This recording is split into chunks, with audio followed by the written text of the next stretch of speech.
It's from Herod. What does he say? It's written from Jerusalem. Read it to me. His letters are so amusing. My dear old friend, what is all this I hear about your living in 3 rooms in the quarter of town? Is it serious? Why did you not write to me?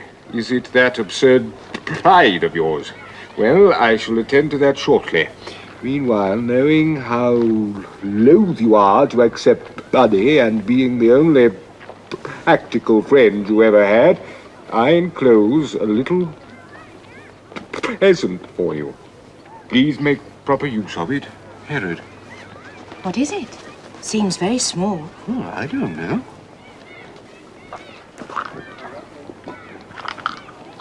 Well, I don't think that's very generous. Venus! Oh, Claudius, I think your luck is changing. I'm sure it's an omen.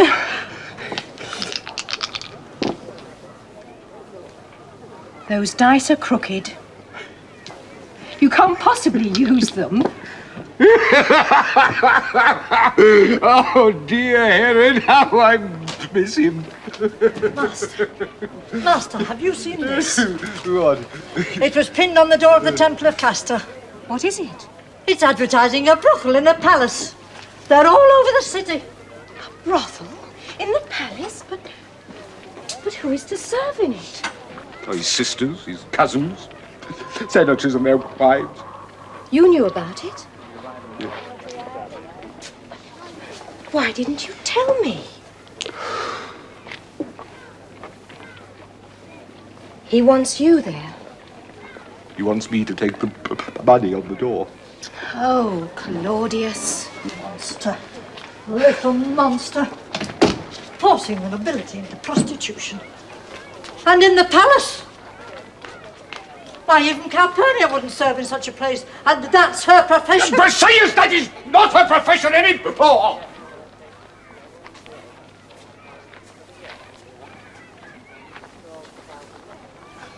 My dear, that was and is my profession.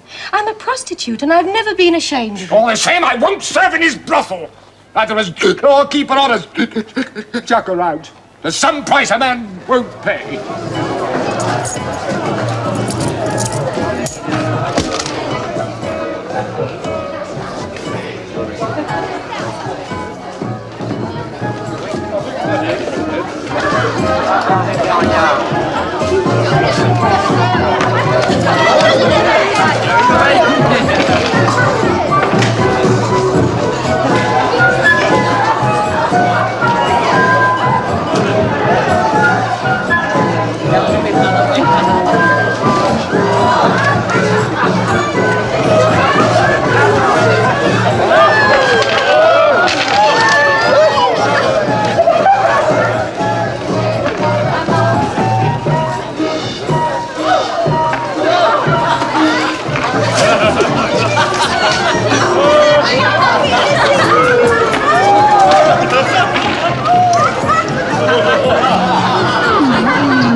Claudius, I was told to bring her here, but she's terrified. Well, there's nothing you can do. Claudius, please listen. She's given birth 6 weeks ago. If someone in there touches her, I'm afraid of what she'll do. There are no exceptions. There must be a room or somewhere to put her. No one will notice, please. Do you want my throat cut along with yours? Now you paid your fee, go on in. Enjoy yourself. Come, it's not important. Do you want the child left without a mother? Come. Another customer. And we were just running out of men. Real men. It's a Venus, isn't it? And I see you brought your pretty wife. Dear, you'll make a fortune there tonight. Better anyway. The Emperor has just raised his commission. Shall we go? Ah, reinforcements. Marcus Vinicius, the Emperor's brother-in-law, and your first customer. Make him pay through the nose, my dear. You're worth it. Come,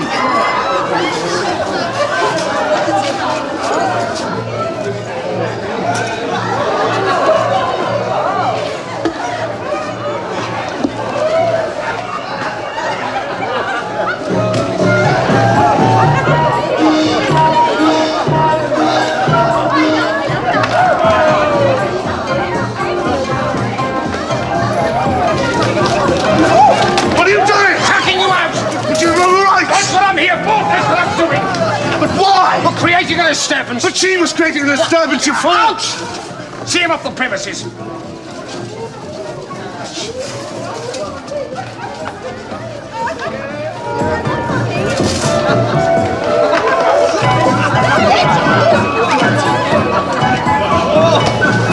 home. If the Emperor should return... I'll tell him I threw you out for decent behavior.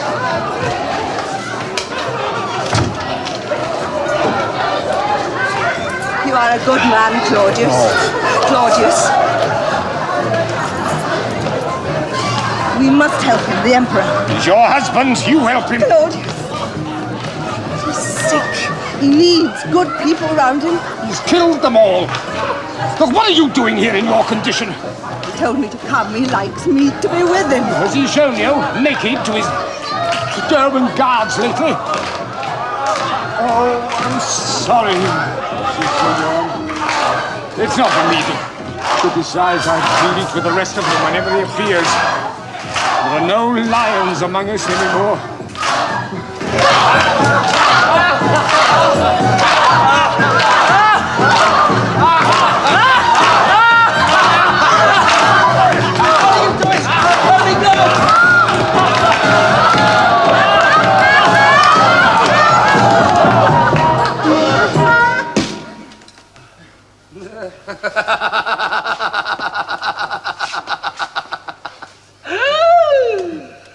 Vulcan, with awkward grace his office plies, while unextinguished laughter shakes the skies. Homer, for Vulcan read old Uncle Claudius. Then, from his anvil, the lame craftsman rose. Wide, with distorted legs, oblique he goes. Oh, bravo! Henceforth, uncle, you shall be Vulcan. While what am I? But Ulysses, returning home to witness the shame and degradation of his household. Cassius, did you ever see a sight as sad and degrading as this? Shall I arrest them, Caesar? No, let them indulge themselves a while longer. Soon, I promise you, I shall flush this sewage into the Tiber forever. Meanwhile, Jove must cleanse himself in battle. I have sworn to fight a war against the Germans that will end in their total annihilation, and I shall bring back much booty to Rome, fill her coffers, enrich her purse. Cassius, order the detachments and raise the levies. I go to forge in the white-hot fires of war a new and tempered spirit of Rome that will last 1,000 years. Good.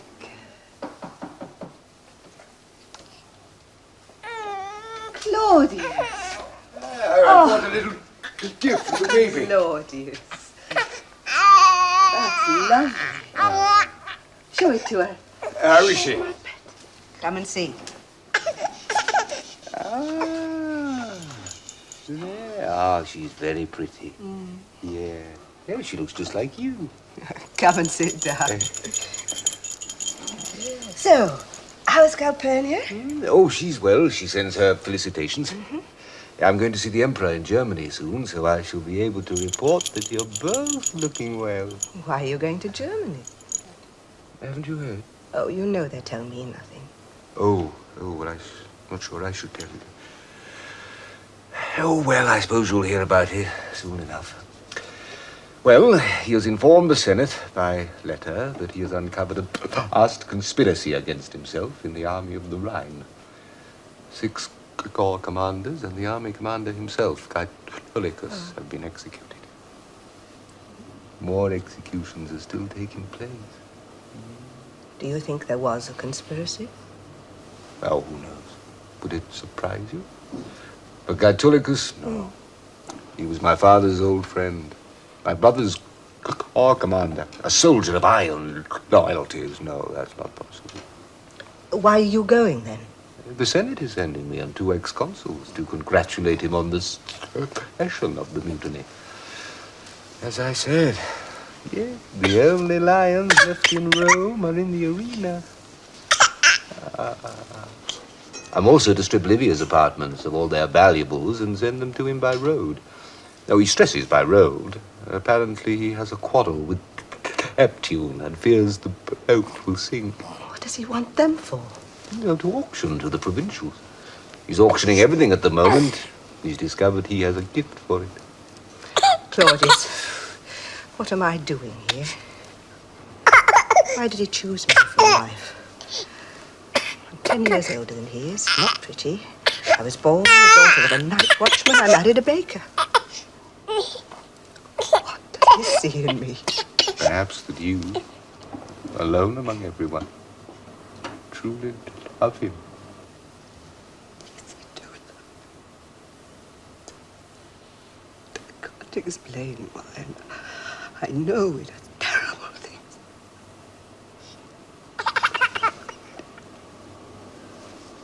I tell you something. He is more afraid than any of us.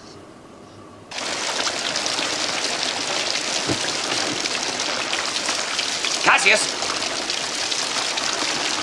Just been talking to that river god. He threatened to drown me. Does he know who you are? Oh, he does now. I've just given him a severe reprimand. He'll soon shut up. Well, the river's going down, isn't it? Yes, Caesar. Your uncle is here with Marcus Vinicius and Asprenas. Let them in.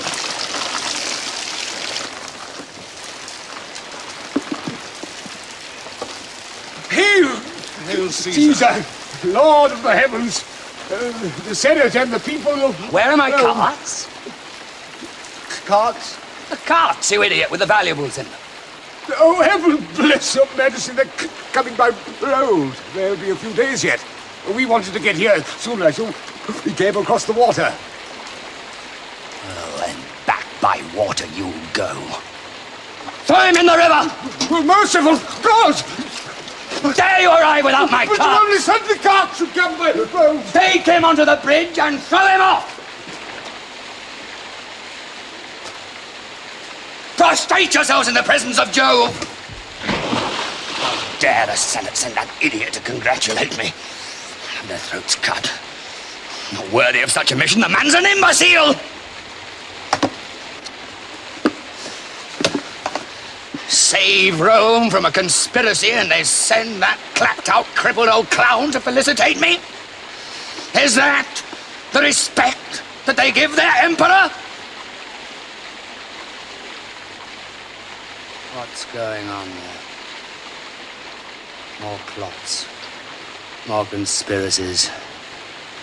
I'll set my German guards on them when I get back. I'll burn the damn place down. It never was any use.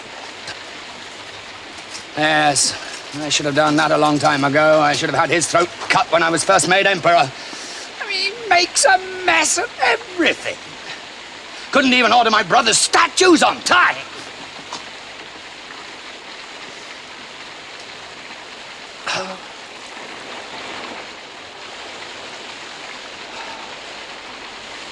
Merciful God, we only came by sea to bring you our congratulations the sooner. Wanted carts, not congratulations!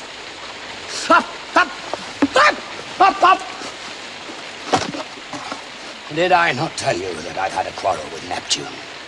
That he plagues me all the time with his sea noises, stirs the river gods up against me, makes war on me everywhere. How dare you ride with him?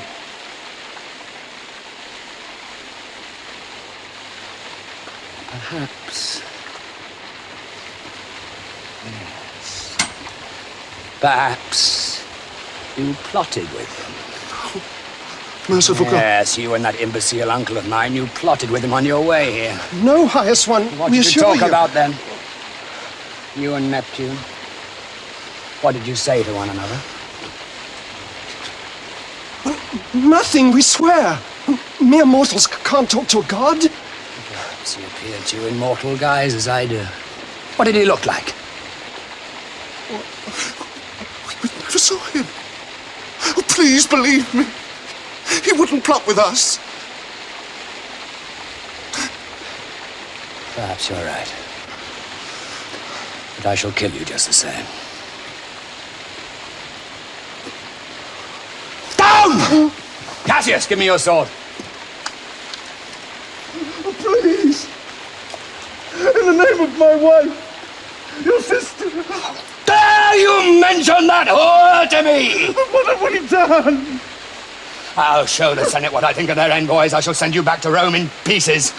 I wish I hadn't thrown my uncle into the river now. I could have done the same with him, but never mind. They'll get the message.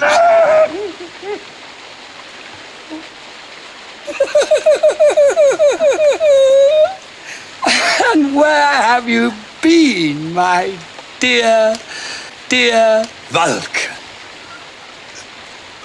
I felt the thunderous might, hurled headlong down from the ethereal height. Breathless I fell, in giddy motions lost. The Cynthians raised me on the Lemnian coast. Oh, by Jove!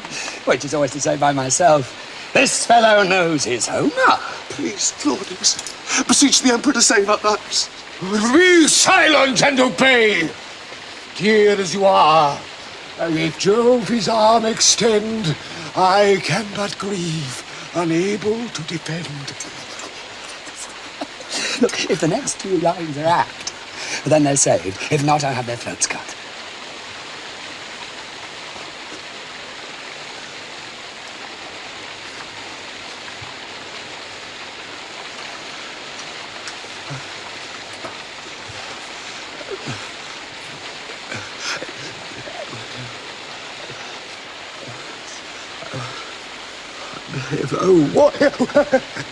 What soul so daring in your aid to move or lift his arm against the might of Jove? For Jove, read me. Oh, he's got a line for everything. Come on, get up. You're saved. Saved by Claudius ready time. Come on into the other room. I'll give you a blanket. Oh, Cassius. What is the watchword for tonight, Caesar? Oh, watchword for tonight. Let me see. What about give us a kiss?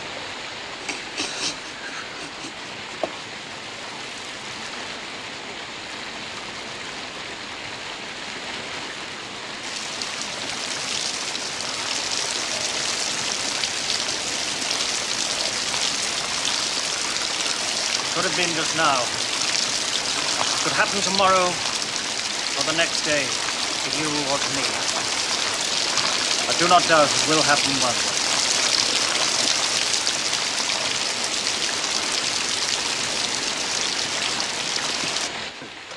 Did that surprise you? The watchword that I gave to Cassius Caesar? Oh, I thought it was a joke.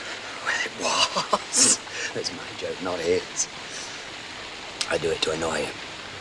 Every time he addresses a commander of the guard, he has to say, give us a kiss. Yesterday I gave him touch me Titus.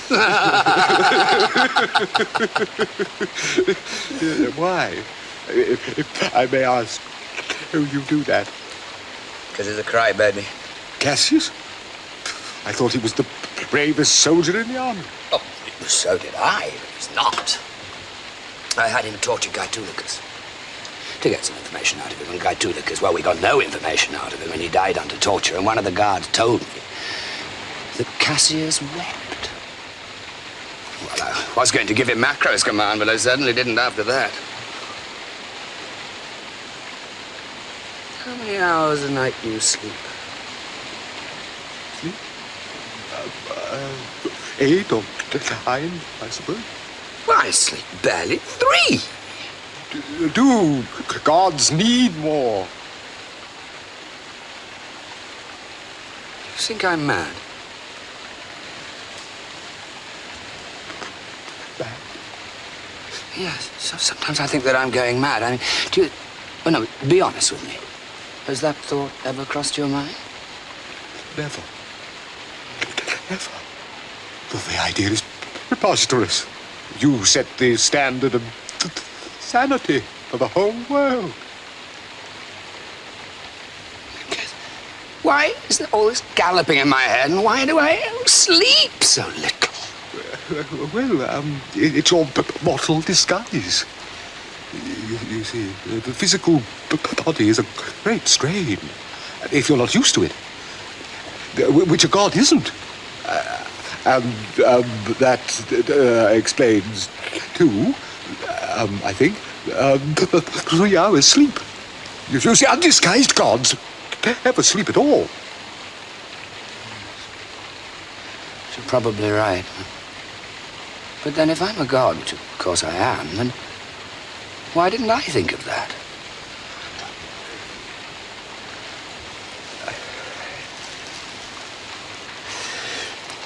Anyway, whatever the reason, it's very hard to be a god. Oh, you do know that I'm that all-powerful God whose coming the Jews have prophesied for centuries. Oh, yes, you told me. I feel very privileged to have received that information, especially as the Jews apparently don't know it. Yes, but it's prophesied that he'll die young and hated by his own people. Oh, no, I can't believe that. No, not hated. It's incredible, isn't it? It must be true. Uncle, I want you to come with us on this expedition. When we've auctioned the stuff in the carts, when they arrive,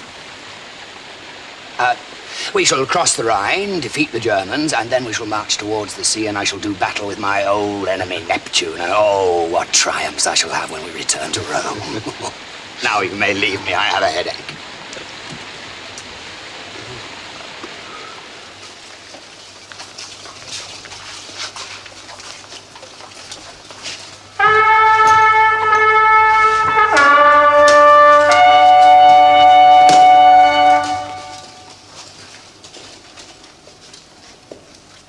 Emperor is amongst you once again. All his wars successfully concluded and the victorious armies brought back to Rome.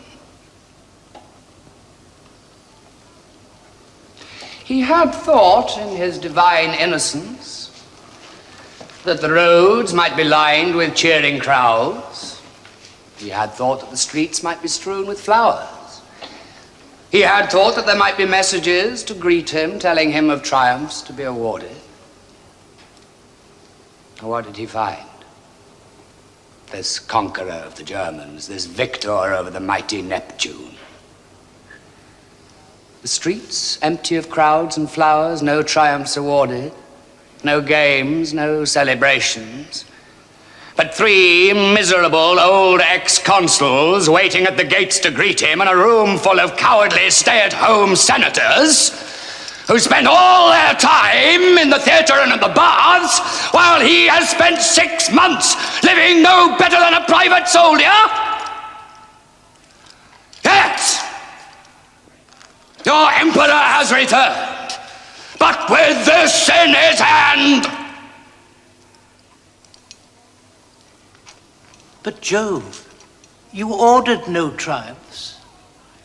Well, of course I ordered no triumphs. Do you think I'd order triumph for myself? But you ordered us not to order any. Yes, and you took me at my word, didn't you? Typical. It didn't occur to you that I might be leaving it up to you for your love to show itself freely. Didn't occur to you that it might be my natural humility speaking. I ordered you not to celebrate. But you ordered celebrations for the anniversary of Actium, didn't you?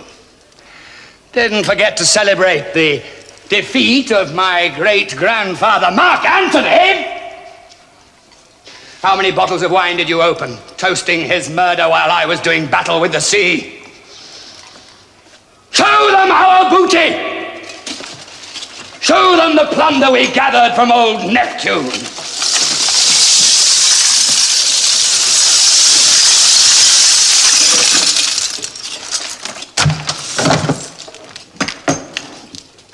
Seashells? spoils of the sea. Loot from old Neptune. He won't take me on again in a hurry.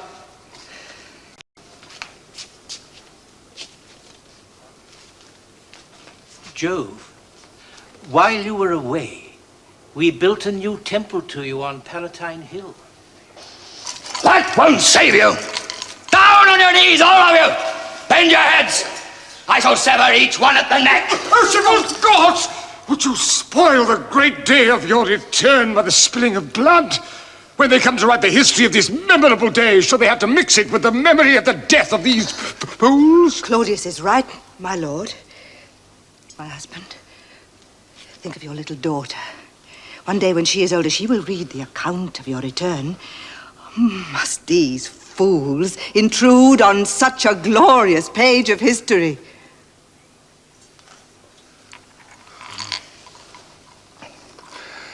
Your soft words have appeased my wrath. As we know, prayer can soften the hearts of gods.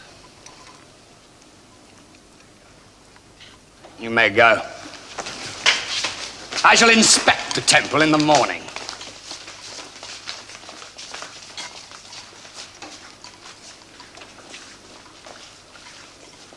How right you were, Jove, to think of punishing them for celebrating the Battle of Actium. Well, you see, Marcus, I had them both ways. Because if they hadn't, they would have insulted the god Augustus, my grandfather, who won the battle. And Agrippa, too, who was also there and was your other grandfather. Marcus Vinicius, you are no longer my friend. What have I said? You reminded him that Agrippa was his grandfather. But Agrippa was a great man. Yes, but of very low birth. Such men do not produce gods, Marcus. Certainly not ones capable of defeating Neptune.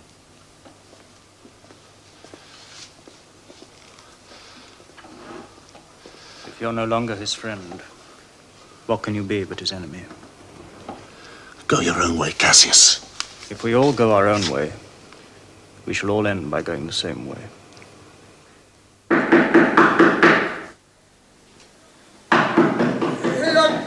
Coming. Oh, yes, I'm coming. Oh, Claudius, don't go. They could be assassins.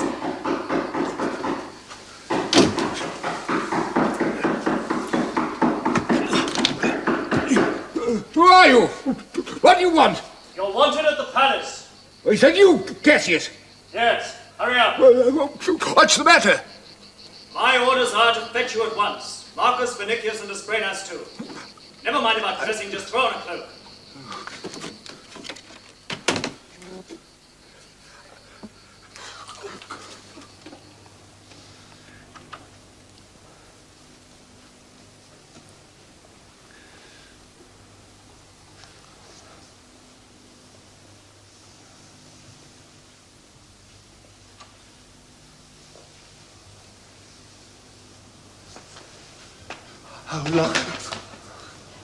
How long have we been sitting here, do you think?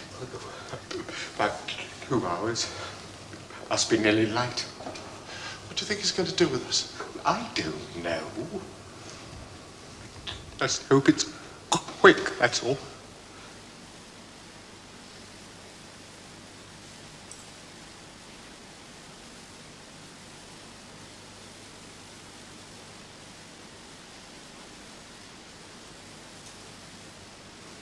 Claudius, I'm sorry I've made fun of you in the past. Oh, it doesn't matter now. Will you give me your hand? Thank you, that's a great comfort to me.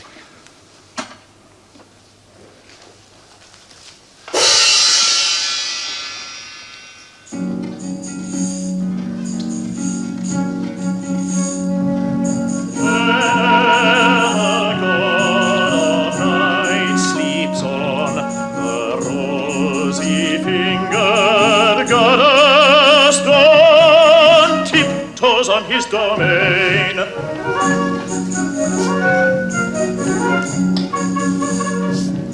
And then she flits across the sky from star to star about. She lightens darkness where she flies and blows night's candles out.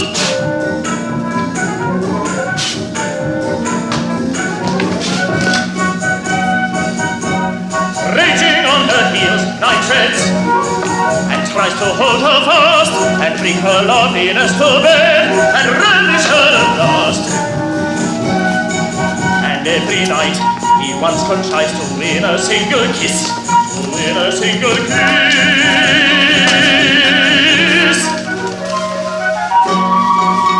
Before the morning sunlight will rob him of his bliss.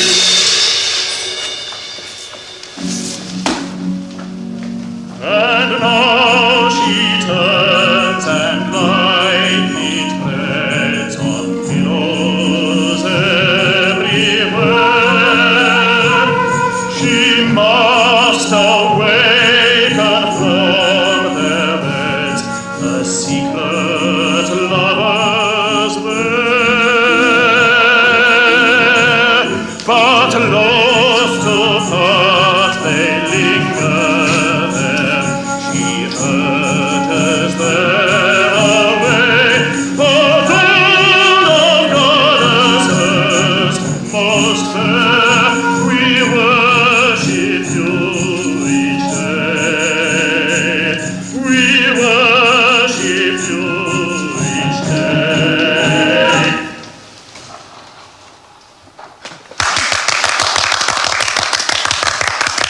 Oh, God of gods!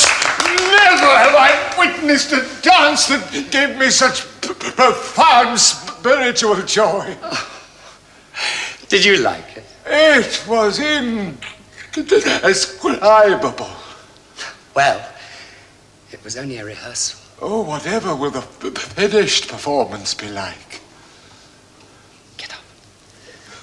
Come here. What did you think of the girl? Oh, beautiful. You old lecher. Bring the girl back. I'm going to marry her to you tomorrow. I think it'd be very funny, all that loveliness married to a silly, crippled old fool like you. I mean, what on earth would you do with it? Oh, Messalina, come here.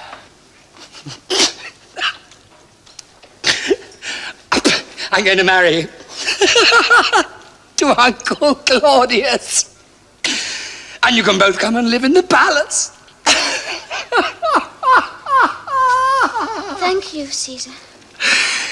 Oh. And now I must away to shed more light.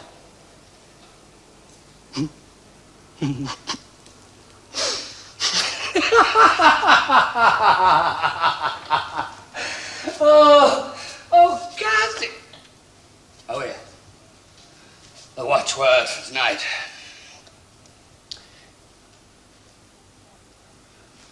Bottoms up.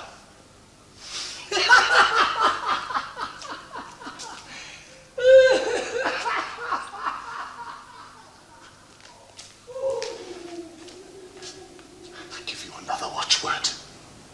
Liberty.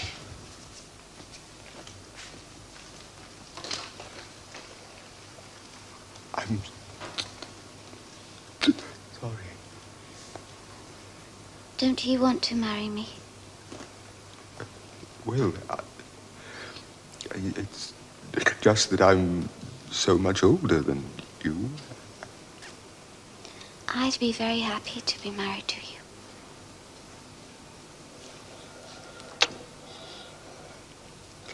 To tell you the truth, I was terrified when he brought me here. I thought he was going to... I'd feel safe being married to you. Do you think you could ever love me?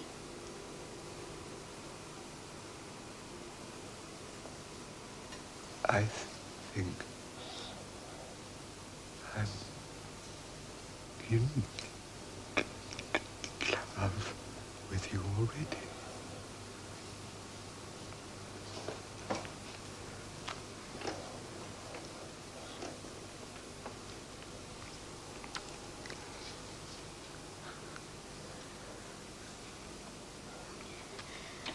Well, if I'm to be married tomorrow, I must go home and get ready.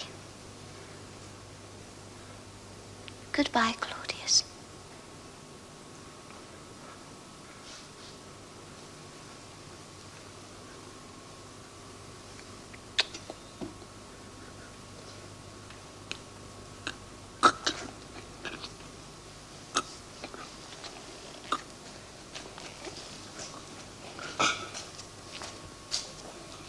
Goodbye.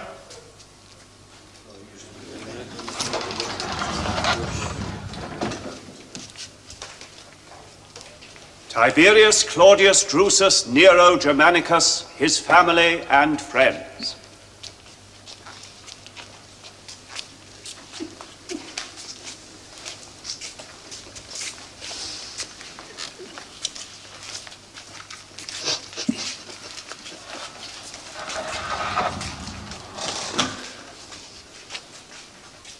Welcome, Tiberius Claudius Drusus Nero Germanicus, to you and your family and your friends. I thank you, Valeria Messalina, for my family and my friends.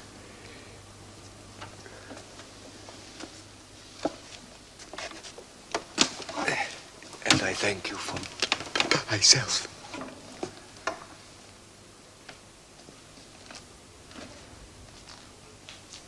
The noble Senator Incitatus.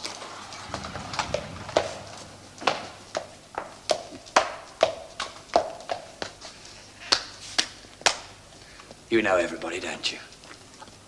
Well, find yourself a place. He's never been to a wedding before. His life has really opened up since I made him a senator. Well, let the auspices be taken. Kill him.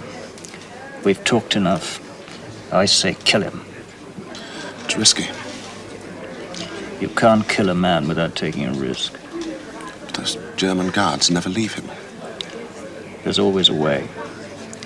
But are you with us? Or will you wait till he offers you poisoned fruit or has your throat cut at dinner? It's all right for you. You're a soldier. Yeah. You can leave the killing to me.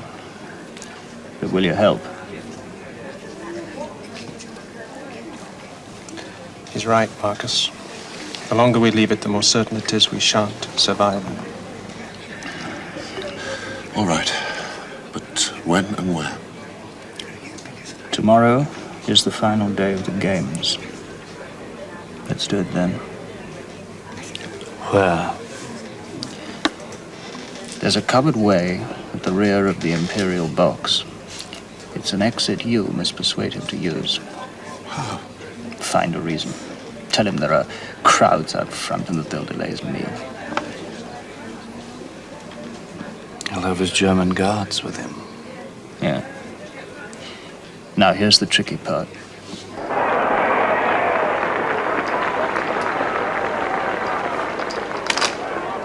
Oh, damn! I've lost all my money! Not playing anymore. Here, Lord, let me lend you something. Lend? You know how I hate running up debts. Have half of my set.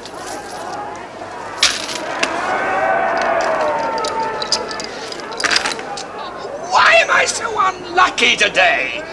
Let's lost your dice and play. My dice? Why should my dice be any different from any other? Oh, a dice is a very personal thing. One man's dice may be lucky for himself and not for his friend. Here, Lord, try these. They were sent to me by Herod. He claims they once belonged to Alexander the Great. No idea that Alexander played dice. We had so many things in common with you, Lord. What is it? He's got the Thracian down.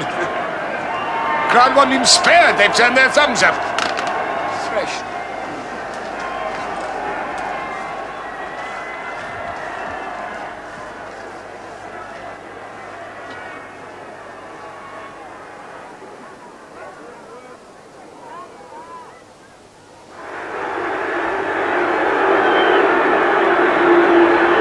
If you only had one neck, I'd hack it through.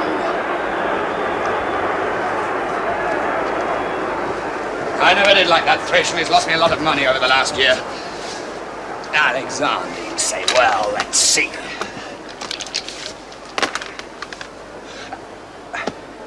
By Jove. Geez, always to say it by myself. That looks promising. Come on, pay up, everybody. I think I'm indebted to you, Uncle. You've changed my life. Oh, some dice, if it only for gods to throw. What about something to eat? Is Caesar hungry? No. Oh, see what you mean. These dice were made for me. Come on, pay up again.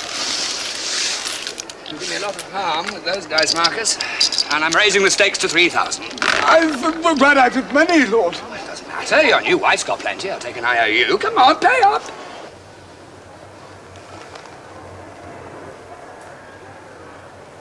I've posted guards at both ends and told them to prevent anyone coming through here. He'll be out soon. I've dismissed the palace guards. They're all at the games. Will you strike the first blow? Jove himself couldn't stop me. Well, I can see you don't want to play anymore. You only like playing when you're winning. Shall we watch the games for a while?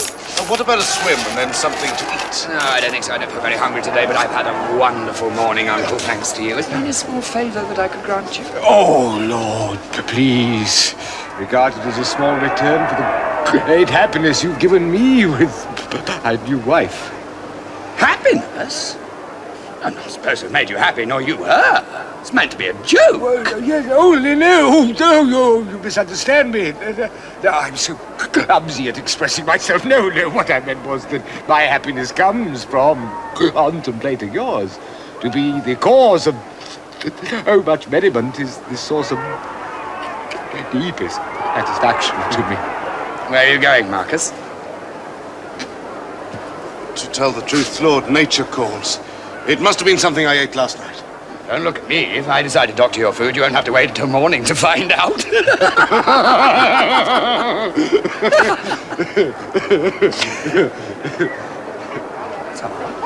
You wanted to eat a moment ago.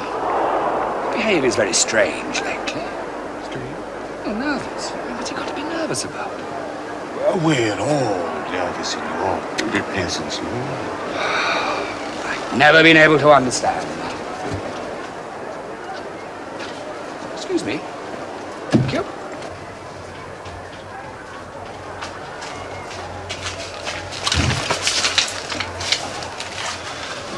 He doesn't want to eat. We'll have to put it off. It won't work. And then I'll go in and kill him where he sits. They'll cut you down. What's that to me? But I'll call on you for help before they do. No, wait. I'll tell him his Greek ballet have arrived. He'll come out for that. Anything. But get him out here.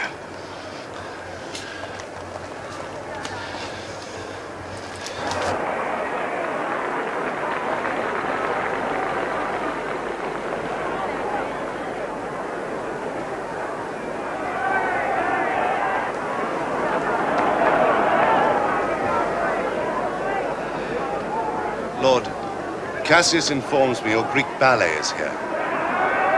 Greek ballet? Where are they? Waiting outside to greet you. Bring them in and present them. Oh, just the boys. The girls can wait. Lord, they say they have prepared a dance in your honor, which they wish to perform for you outside. Well, in that case, we mustn't disappoint them. Shall we go and see what they prepare? Lord, they're waiting at the rear. The front is too full of people. Oh. Well, if they're as good as people say they are, I might let them dance with me.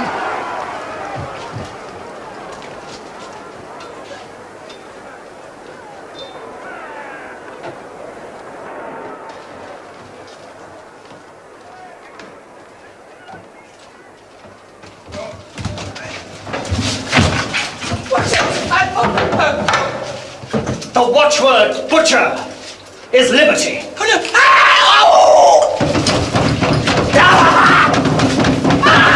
No, you can't have a god, you can't kill the dog!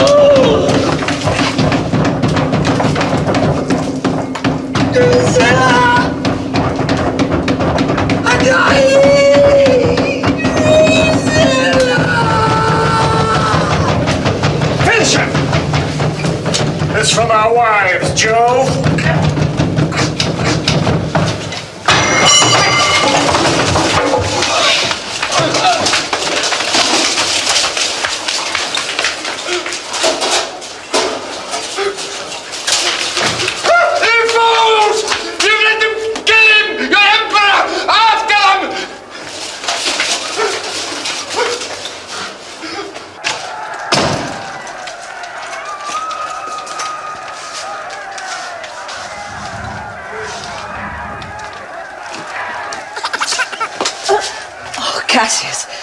Cassius, what happened? Where's everybody gone? No, help me!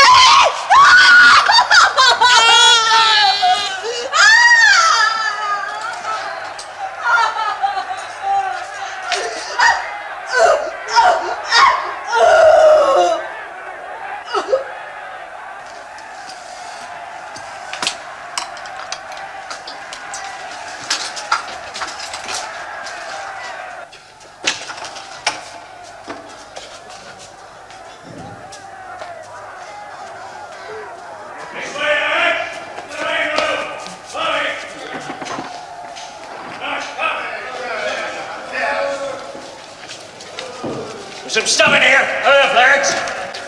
Take what you can. Let's get out before the Germans come. Not doing anything you take. You're the trinkets that gold in it.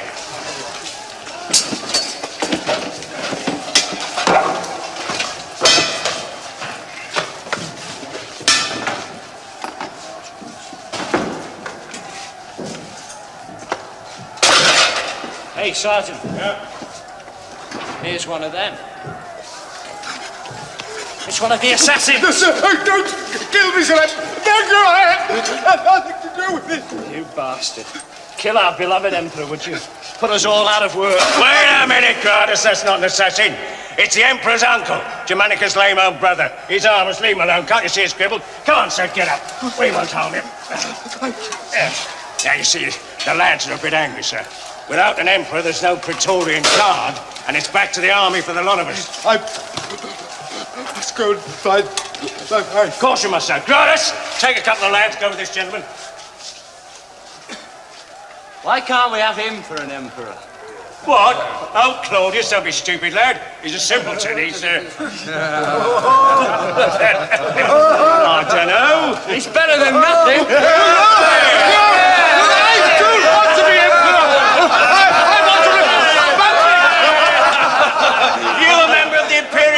Sir, don't make me laugh. Hey, lads, we found an emperor.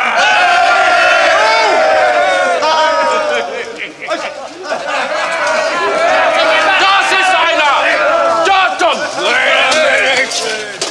Just a minute, Herman. That's our new emperor. Kaiser. Emperor.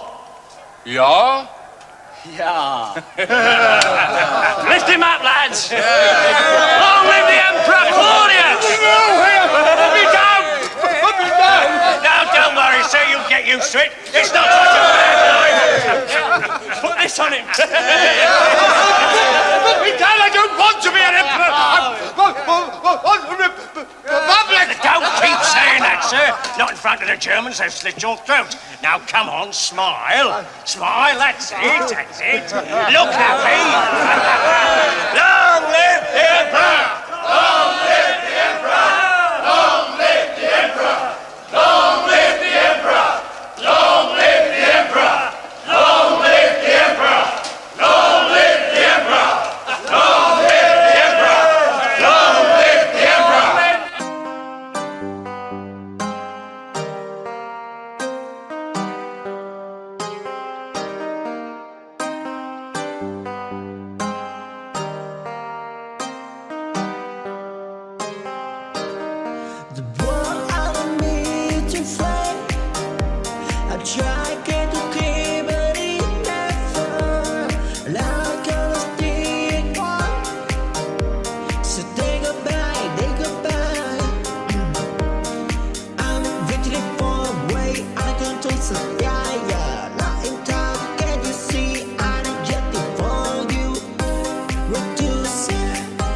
My free love.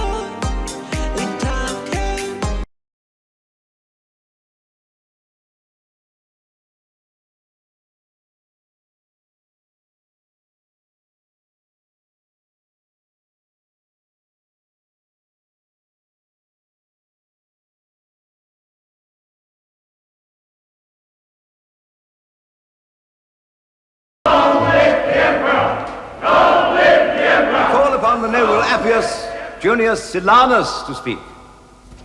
Senators, I was summoned here from Spain by our emperor, by our late emperor. I need hardly describe to you the feelings with which I made the journey.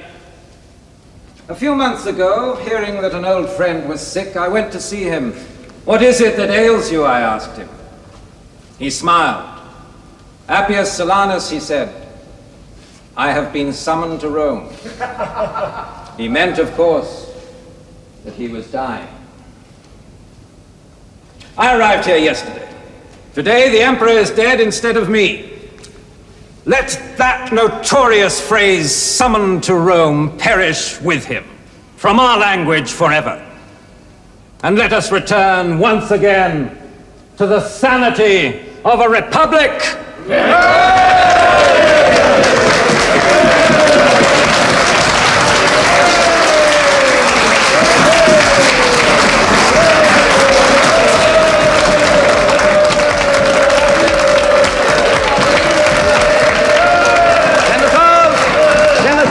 Senators, the Praetorian Guards have carried off Caligula's uncle Claudius and proclaimed him emperor.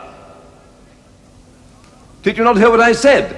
The Guards have proclaimed Tiberius Claudius emperor.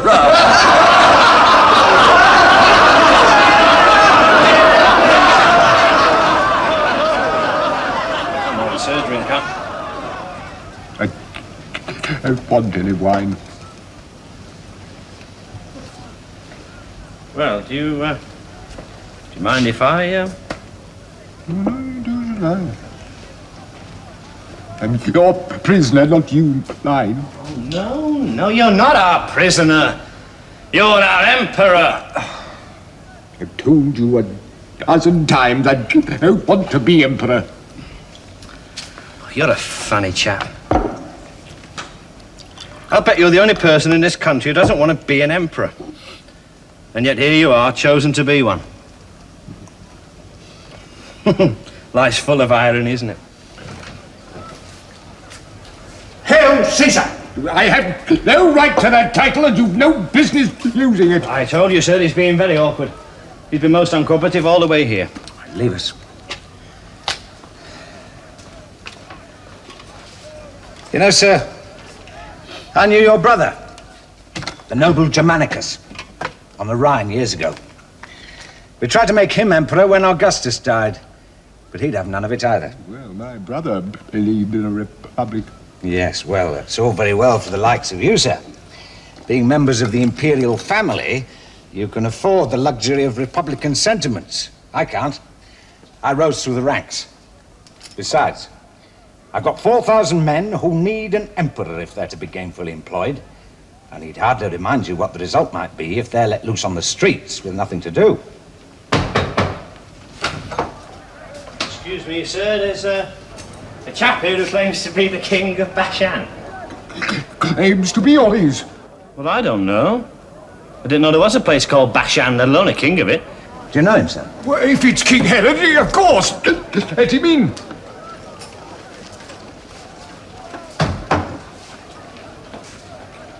Congratulations, Caesar, on your election. May you long enjoy the great honors these brave soldiers have bestowed on you. There you are, sir, you see? And he's the king of Bashan. You've arrived at just the right moment, sir. It seems that though we've elected him emperor, Tiberius Claudius has a republic in mind. Perhaps you can persuade him to see the consequences of that. I wish you wouldn't keep taking it off, sir. It really does suit you.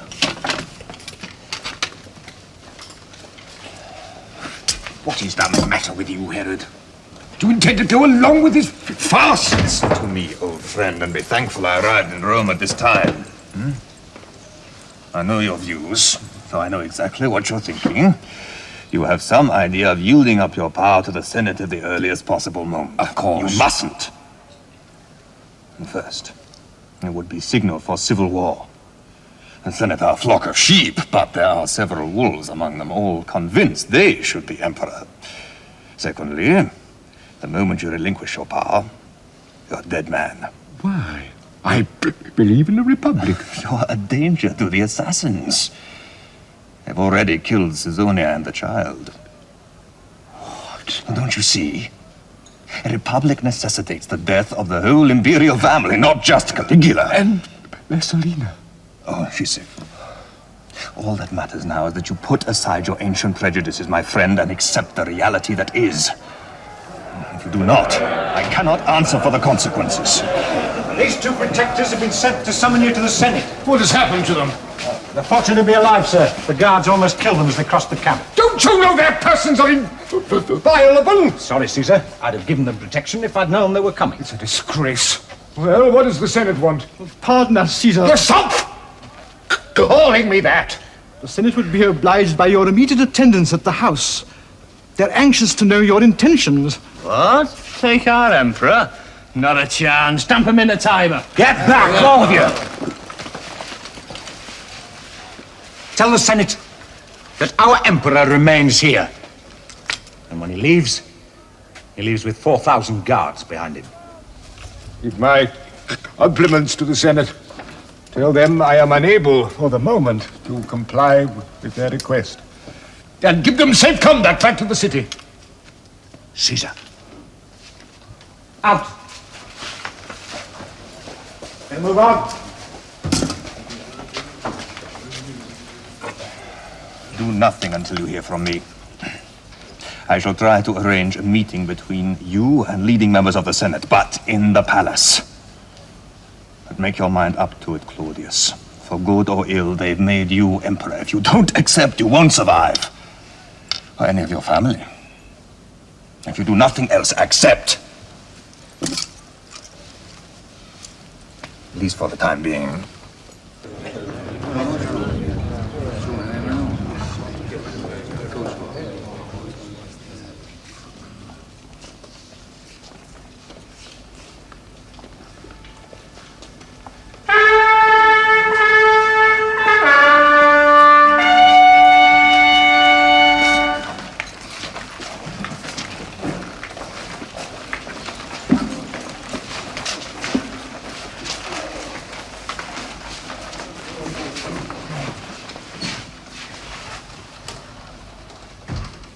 Senators, I understand you do not want another emperor, but it seems you have been given one.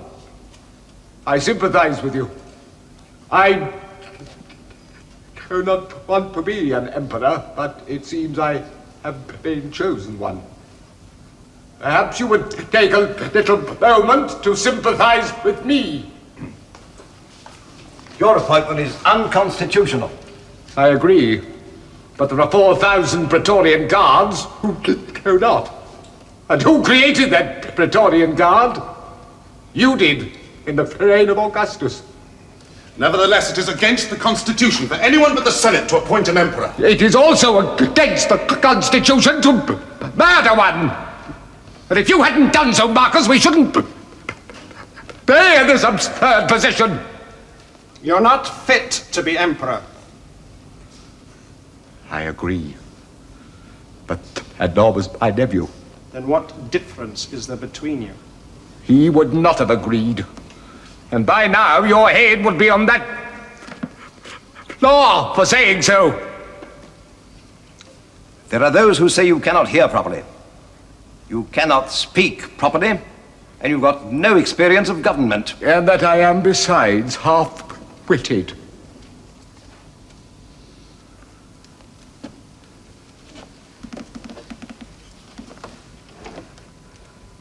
Senators, it is true I'm hard of hearing, but you will find it's not for want of listening.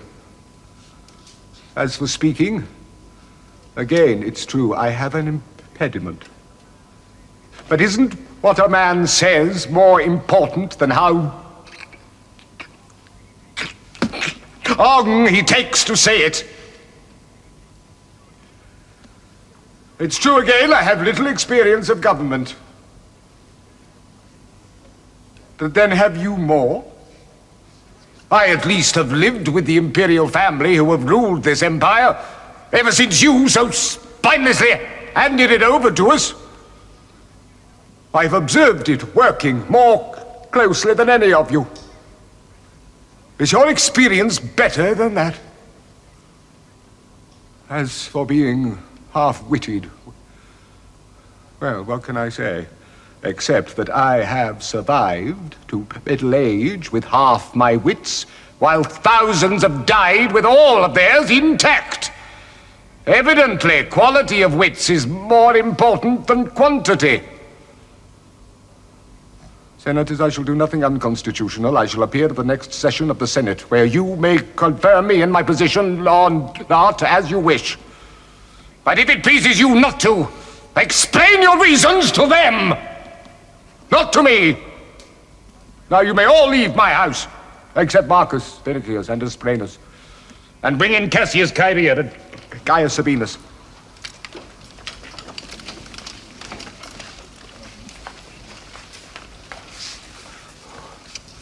I feel a fraud. You won't when you begin work. There's much to do. Huh? Doing very well.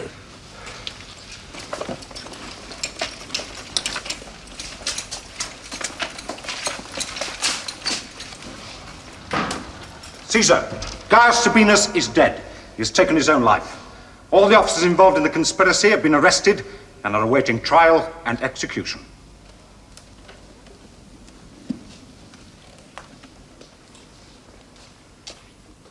I cannot find it in me to condemn you for killing my nephew. But you also murdered the Lady Caesonia and the child, and you meant to murder me and my wife, none of whom had ever done you any harm. I did it for the Republic, and I would do it again. No. You did it more for injuries to yourself than for the Republic. But even that doesn't weigh with me. What weighs with me is what I've heard. That it was agreed among you that only Caligula should die. But that you took it upon yourself to kill us all. Is that true? Why should I deny it?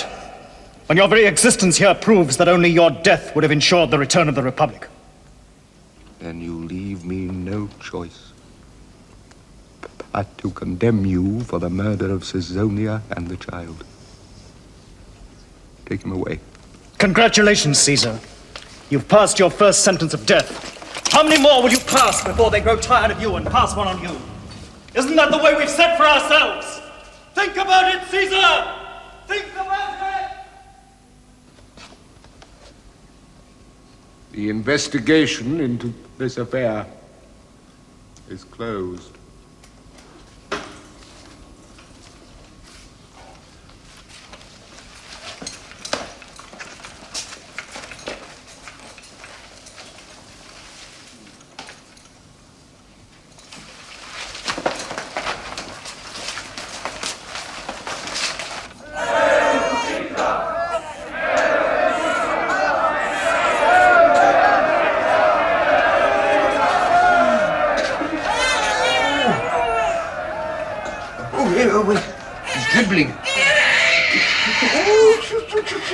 Claudius, there's no need to show him on the balcony every time you come in to see him. Well, I like to show him.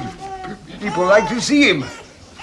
Next to you, he's the most important thing in my life. I can't thank you enough for him. I am so very much in love. And so am I.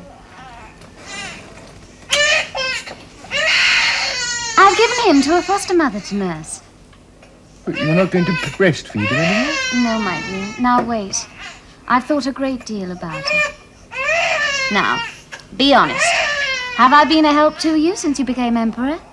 Of course. What would I have done without you? Hey, what would I have done without her? Now, I want no small husbandly praises. I asked you to let me revise the senatorial roll. Who should be left on and who should be taken off. Was I efficient? I was amazed, truly, at how much detailed knowledge you had of everyone. And all the detailed work I did connected with your office as Director of Public Morals. Yes, it was a revelation. Yes, truly, you've been a great help to me. As Livia was to Augustus? Yes? My darling, I want to be Livia to your Augustus. Now, you know I have a brain in my head, as she had. I'll never be content just to be the mother of children. Oh, of course I shall love them. They'll be yours, how could I not? But I must work alongside you and relieve you of some of the small and petty burdens that have been thrust upon you. And will breastfeeding my little son interfere with all this great work of state? Well, how would you feel if you had to break off in the middle of a Senate meeting to go and breastfeed a child? Not once, but 4 or 5 times a day. Yeah, I can hardly find time to feed myself. Very well. All right. Now, I shall leave you to rest.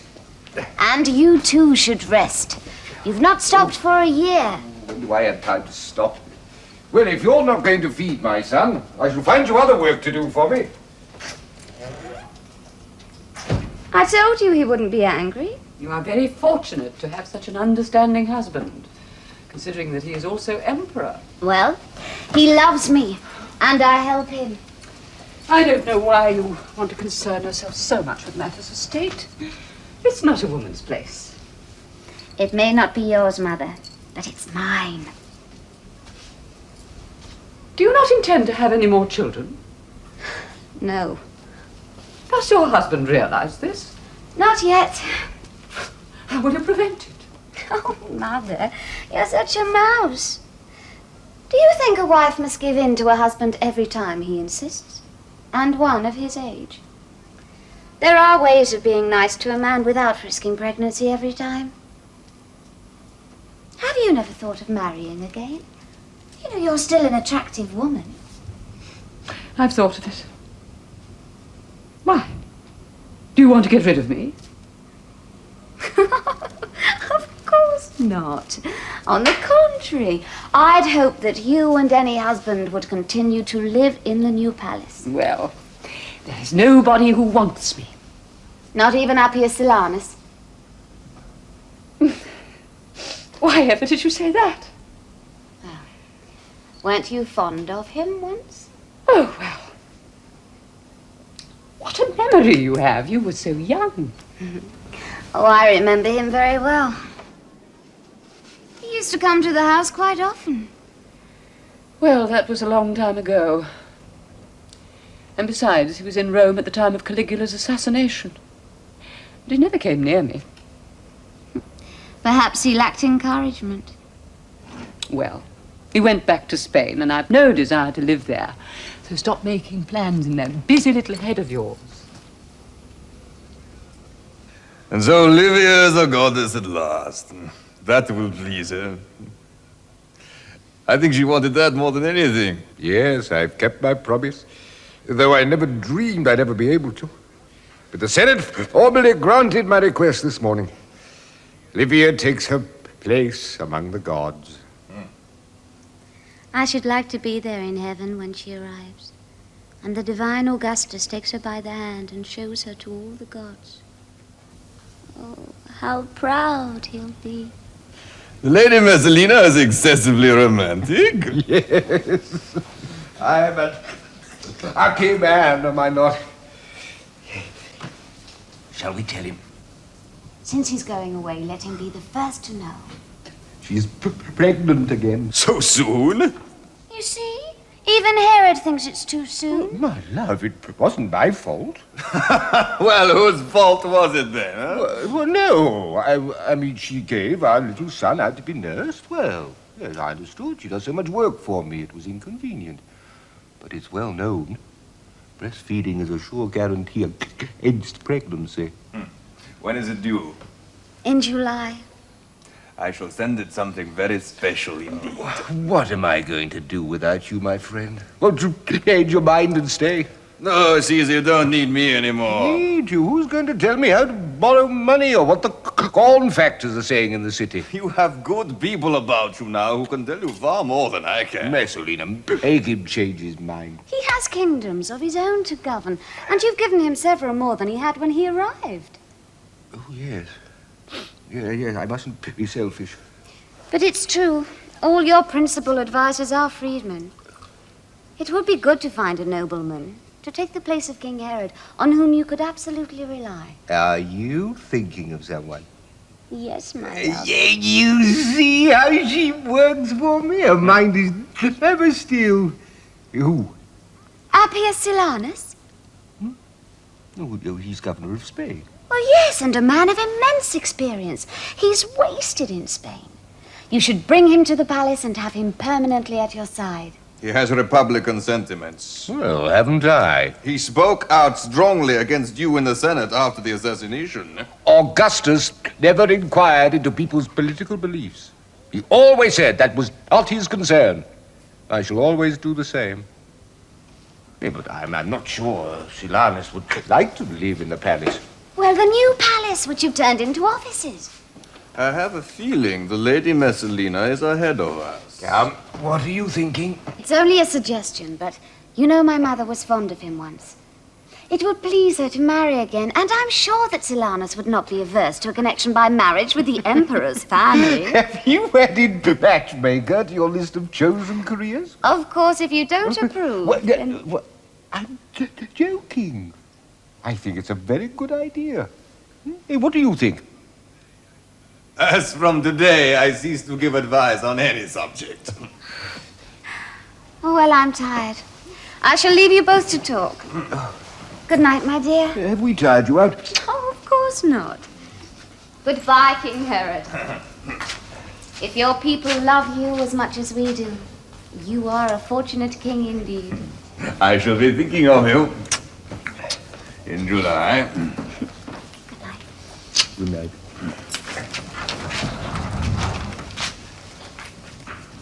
Am I not the most fortunate of men, Herod? Now, why have I deserved such luck? Oh, it's fool's luck, little marmoset. You've always had it and you always will. One day, I'm sure, you'll be an Olympian god when I'm only a dead king. You know, when I first came to Rome, you all seemed like gods to me. Oh, I'm sure I never looked like one. Yes, even you. Do you ever think of those days at all, eh, little marmoset? Yes, lately I've been thinking about them a good deal, and with a reason. I'm thinking of writing a book about my family. What sort of book?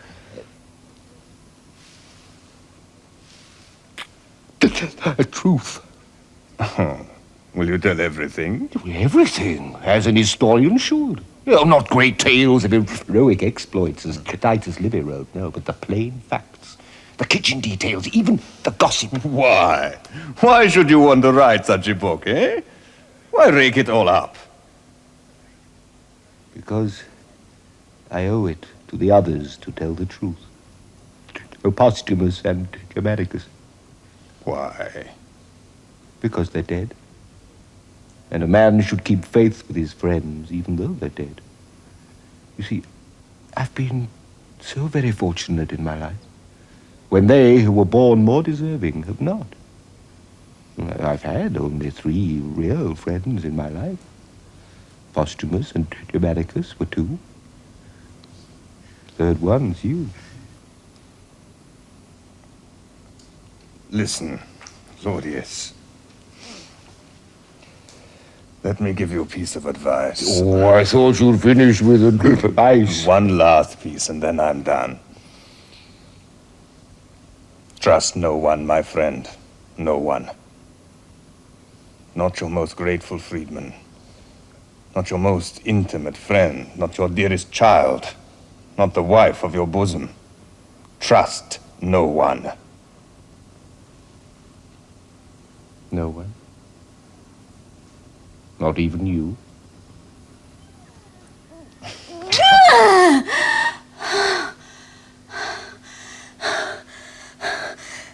it all right? Beautiful. Beautiful. Is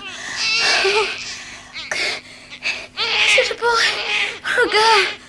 Well, let us at least get the engineers to survey it. We've always wanted a safe winter harbour. Everybody's always said it would cost too much. Well, let us find out. Caesar, the child is born. Caesar, your child is born. The child is born, Caesar. It's a girl. Sheila be praised! She's heard my prayers. I'm coming. Let's have no more discussion. Get the engineers to make that survey. Then we'll decide.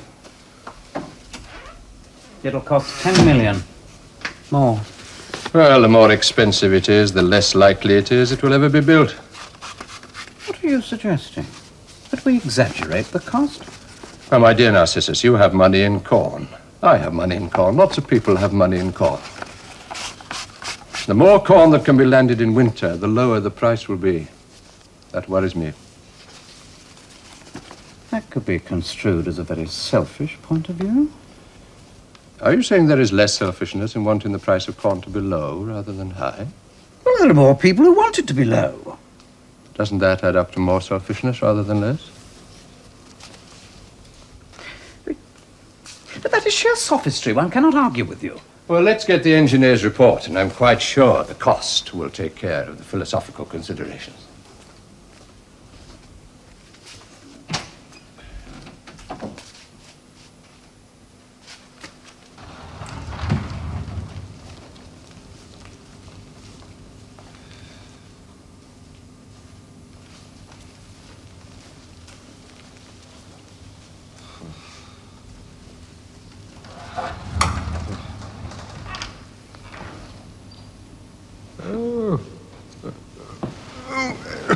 Yeah, must have fallen asleep.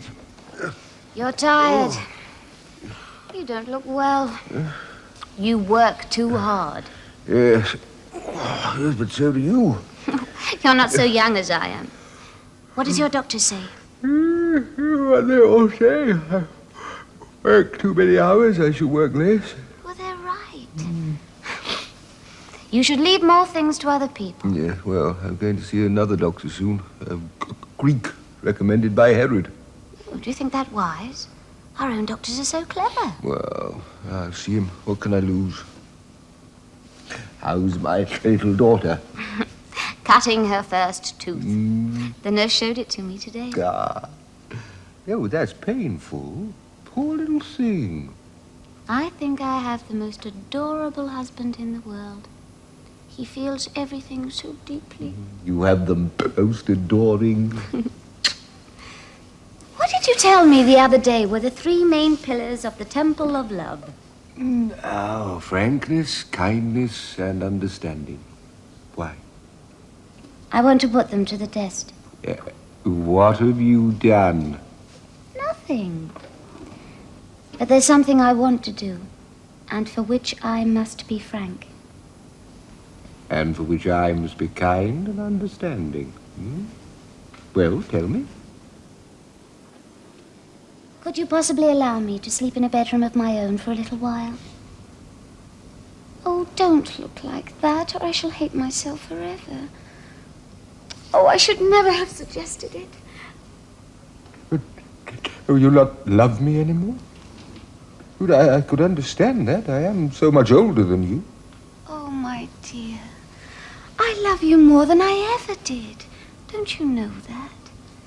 Well, it's because I do that I don't want to risk a third pregnancy in so short a time.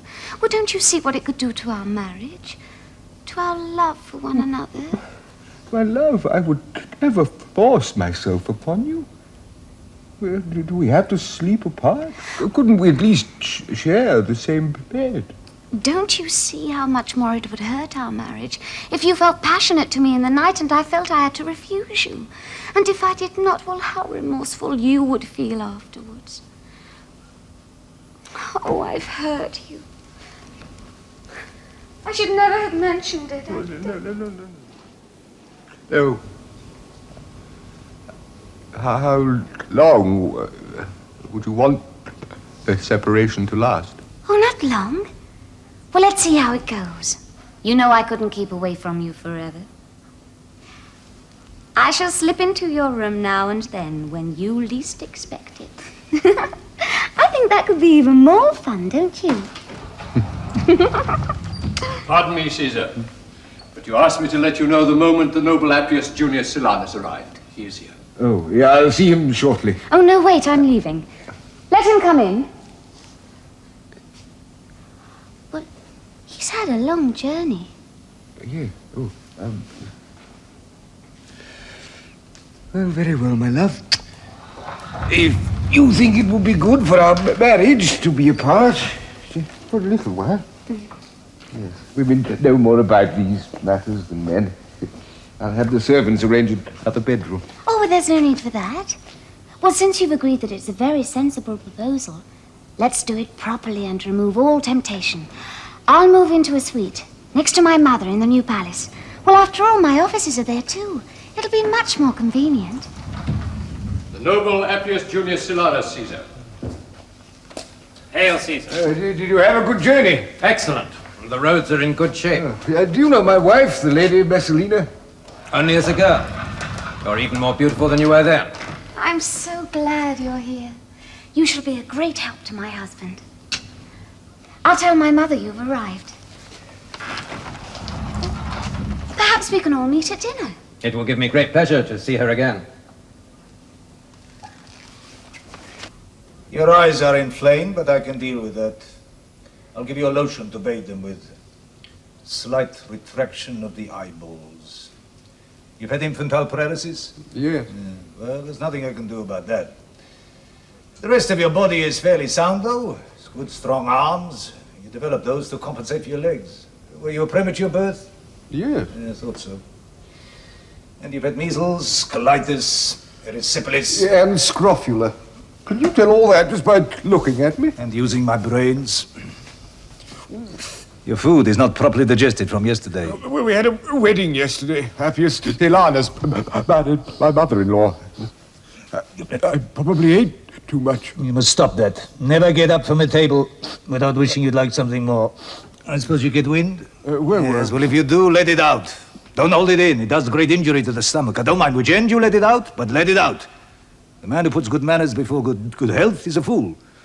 I suppose it's no point in prescribing exercise? No, what time do I get to for exercise? Massage will have to do. You can get up now. Now, Caesar, listen to me. You work too many hours. I don't suppose you'll reduce them because all important people think they're indispensable. But I suggest you read as little as possible. Get your secretaries to read everything to you. Rest for an hour after your principal meal. Don't go rushing off to the law courts as soon as you finish your dessert. And you must find time for 20 minutes massage twice a day. Well, I've got a very good masseur. Get rid of him. The only good masseurs in Rome are slaves of mine. I'll send one of them to you. What about these cramps in my stomach? What cramps? Well, if you will eat large meals quickly in a state of nervous excitement, you must expect cramp. But I'll give you some medicine to relieve them. Ah, medicine, yes. Some secret preparation, I suppose. Well, can I get that here, or shall I have to send away for it? You can find it on the nearest piece of waste ground. It's bryony. Common bryony? That's right. I'll leave instructions on how to repair it. And what about the prayers? What prayers? Well, don't you prescribe special prayers to be used when taking the medicine? I suggest, Caesar, that as High Pontiff and the author of a book on religion, you are more qualified to prescribe prayers than I am. Do you Greeks believe in nothing? I've told you what I believe in. Bryony. Hail, Caesar.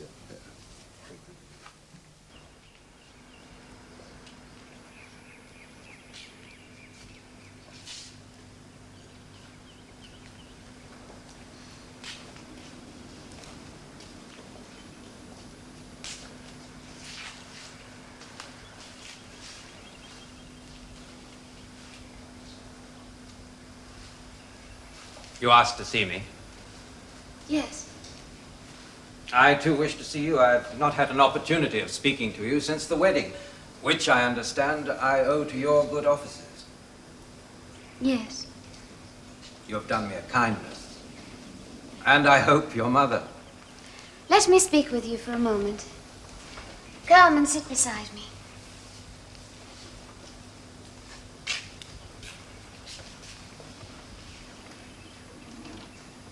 I love you. I've always loved you, ever since I was a girl. No. No, don't say anything.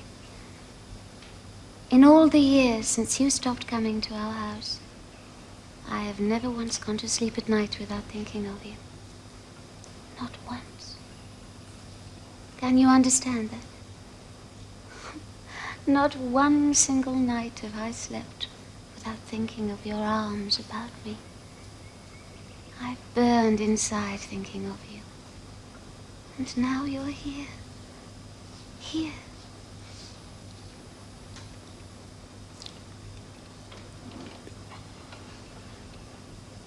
I don't understand. Oh, my darling. I've arranged all this to have you near me. I've dreamed of nothing else. Well, then I must tell you that these are the fantasies of a young girl. They're the sort of dreams we put aside when we grow up. But I have not put them aside, nor will I. Am I to understand that my marriage to your mother, which you brought me here to, that was a farce? It was in order that you and I could sleep together. My mother is not important. And your husband? Claudius? Why? Do you think I'd arranged all this without his consent? Well, why do you think we sleep apart? Those are his arrangements, not mine. Oh, not that I mind. His sexual practices are abhorrent to me. Why has he agreed to your sleeping apart? Because he now wishes to practice them with the wives of several senators. He wants me kept amused while he does so. And he expects you to do it. That's why you're here. Then let him tell me that himself. Oh, you simpleton! Do you think he would tell you himself? He'll deny it, of course he will. You disappoint me. I thought you more sophisticated than to confront a man with an arrangement he is agreeable to but would prefer not to discuss. Are you also brutally obvious in Spain? Everything is arranged, my darling. You're right. I am a simpleton. Having lived through the reigns of 3 Caesars and seen the depths to which Rome has sunk beneath them, I should have known better than to believe a 4th could be any different. I have a granddaughter nearly your age. I won't deny that I'm of an amorous disposition. I have been all my life. But I wouldn't touch you, lady, for all your beauty, with a 10-foot pole.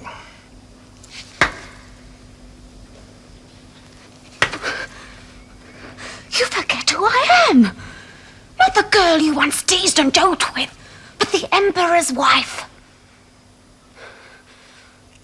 I have only to raise my voice and tear my clothes for you to be executed on the spot. I give you 1 week to come to me of your own accord and on your knees. If you do not, I shall tell my husband that you refused me. And in refusing his wife, you will have insulted him. He's become very vain, you know. You're wasting your time, lady. I've lived too long to become the bedtime toy of a 17-year-old girl. Your threats are wasted on me. We shall see. Yes, we shall see. And Rome shall see how easy it is to straighten one's back and hold one's head high when the will is there.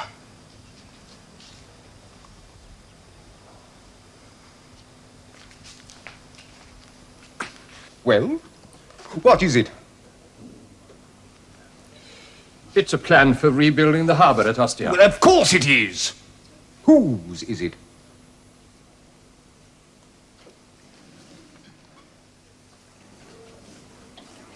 It was made in the time of the divine Julius. Where did you find it, Caesar? In the archives. It's almost identical to the one Tortius has just produced. Here, come and look at it, Silanus. What's the matter with you? Are you ill? No, Caesar. What relevance have these plans to us, Caesar? Well, you'll be interested to learn that the engineers working under the divine Julius estimated this rebuilding would take 4 years and cost 4 billion gold pieces. The estimates presented to me are for 10 years and 15 million gold pieces. Caesar, those estimates are 90 years old. Are there less days in a year now than there were then, or less hours in a day? There's been an increase in the cost of materials since then. The prices have risen by more than a quarter. How then do you explain my chief engineer's estimate?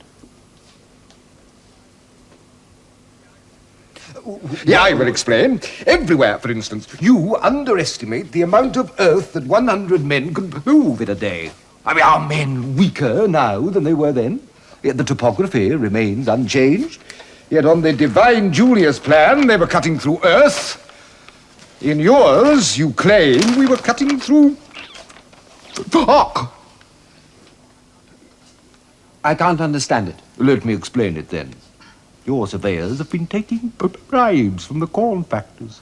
Caesar! It's shocking, isn't it? I can't think why they should. I can. To keep up the price of corn. Wouldn't you agree, Silanus? Yes, Caesar. Very well, Tortius, you will begin work on the basis of these estimates.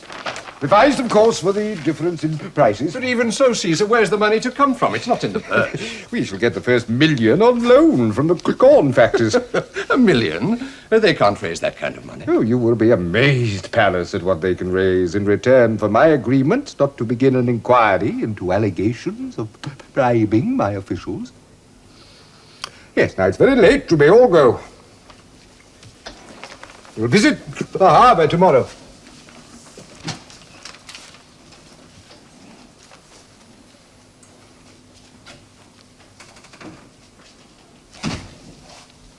I should like a word with you alone, Caesar. Oh, very well. Come and look at these plans, Silanus. You didn't take much notice of them. The divine Julius certainly knew what he was about. Yes. They are remarkable. In many ways, much better than the ones Claudius has produced. The only thing they leave out is the building of the island between the two moles. Hey, come and look at this.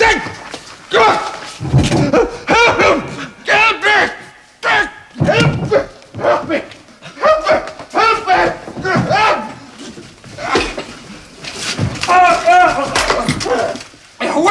Waste! Get up! Get up! What happened? Caesar, you're hurt! What? I'll fetch the doctor. Why? Silanus tried to kill me. Why? Why? Let me have him, Caesar. He'll talk. Why, Silanus? Why? Tyrant! I don't understand. What harm have I ever done you? I brought you back from Spain. I made you a minister. I connected you by marriage with my family. Yes, to put me in bed with your wife and service her like a bull.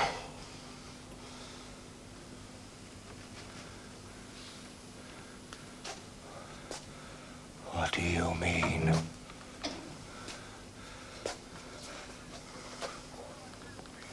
What do you mean? You're all the same.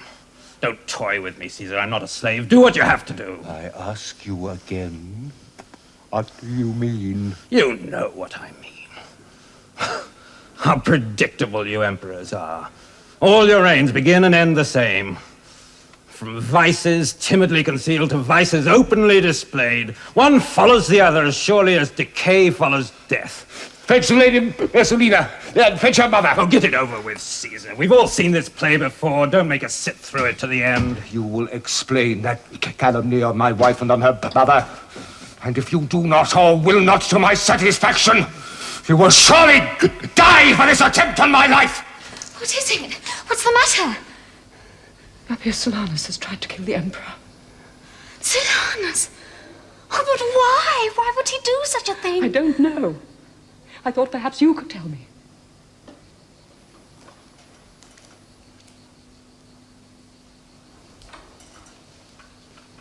What have you done? What do you know about this?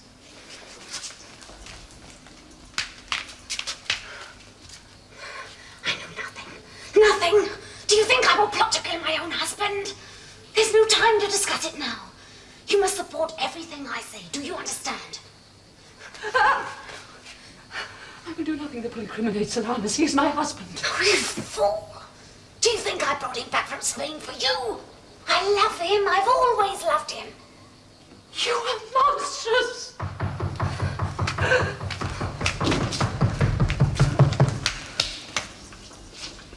You will tell my husband what I tell him. Do you understand? If you do not, I shall say that you were part of it all. I'll say you agreed to it.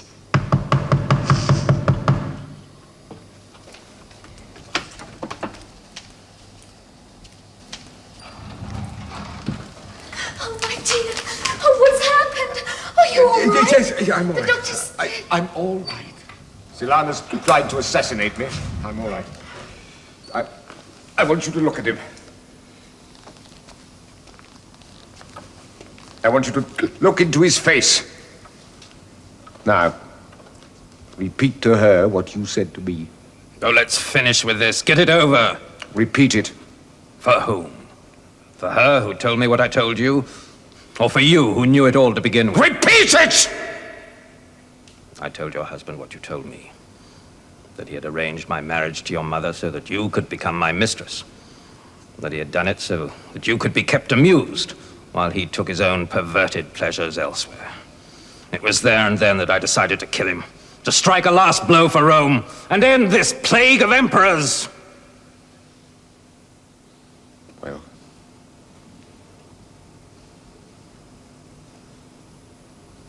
Oh, Silanus. How could you? How could you?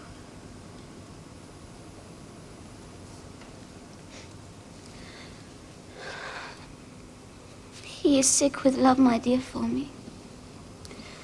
I should have told you. I should have come to you at once, but I thought it was a madness that would pass. Apparently, he has loved me ever since I was a little girl. I had no idea. How could I? Since he returned, he has pestered me day and night, sometimes pleading, and sometimes angry and violent. I think perhaps in his mind he does in some way believe what he told you, that I had arranged his marriage for our convenience.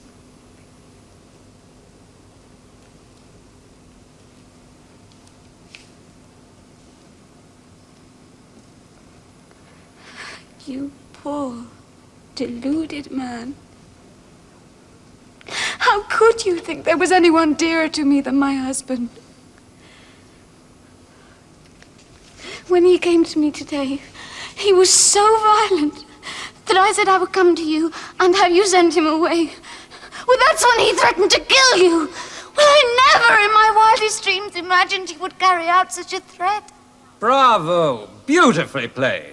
That performance should be enshrined in drama.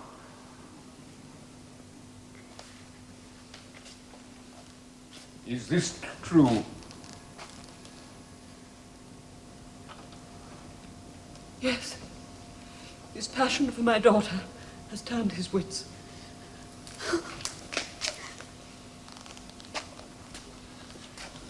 Have you anything to say? Only that what I did, I'd do again. Then you leave me no choice. No! Oh, no! Please, my dearest, I beg you. I couldn't bear for him to die because of his love of me. No, no. Banish him.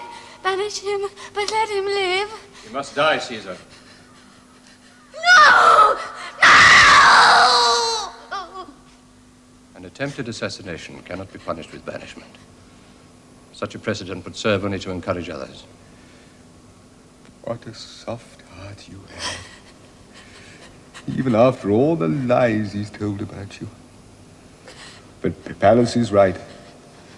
The heart cannot rule the head of these matters. I cannot do it, even for you.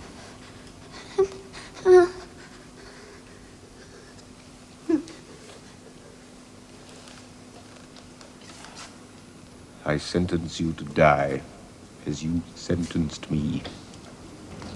Take him away. May you rot in hell! And that she-wolf with you! Now leave me, all of you. I'm tired.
Does it hurt? Well, of course it hurts. Do you think I'm made of wood?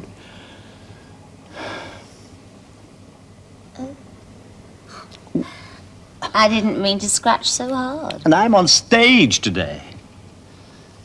Well, no one will see your back. You'll have your clothes on. But I'm doing Ulysses and Circe. When I'm washed up on the beach, my dear, I'm naked to the waist. That's not in the play. It is when I perform it. Where are you going? To the theatre. Stay here. Look, I have a performance to give. You can give it here, just for me. I've already performed for you. Don't be insolent. No, no, no. You shouldn't hit my face. I am an actor. And that's all you are. Just remember that. I don't know why I put up with you. You put up with me because you're bored and because I make you laugh. Do you think I'm bored? Oh, unbelievably. I think there are times when you would crack the universe open if you could, just to see what would happen. Well, you may be right. You know, you ought to have accompanied the Emperor on his invasion of Britain. They say the men there are so savage that the women live in a permanent state of ecstasy.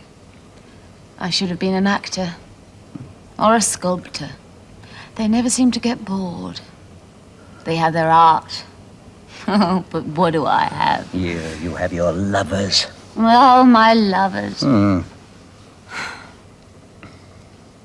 When I make love, I reach for something that men never dream of. Oh, what's that? I don't know. But it's there.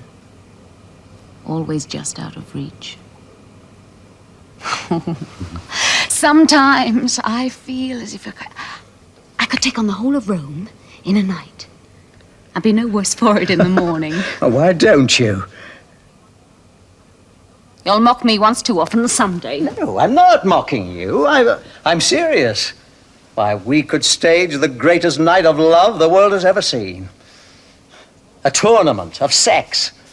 We could challenge the Guild of Prostitutes to provide a champion to compete with you. Who would last the longest? The interminable versus the inexhaustible. You're bad. There's no one who could compete with me. No. What about that Sicilian woman? What's her name? Scylla. Huh? Well, don't underestimate her. They say she boards a ship at Ostia, works the whole crew, and then walks off steadier than any one of them. Are you serious? Why not? Why not? What a spectacle it would make. 2 tidal waves of male passion dashing their fury against 2 timeless rocks of love. Who will be the first to yield? Who will be the first to break? It would be unprecedented.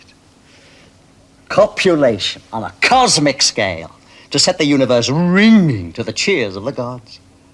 Do you think I'd win? Well, who can tell? That Sicilian woman, they say.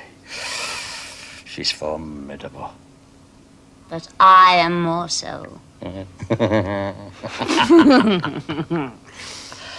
Now I know why I put up with you. Oh. Bring on your Sicilian. And let her look to her laurels.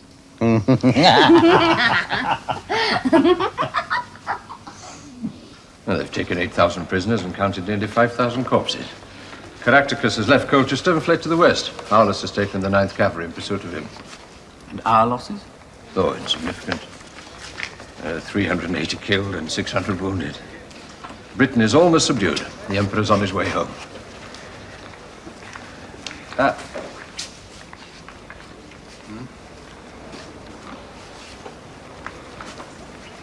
If he's on his way home, it solves our problem. About Messalina? Yeah.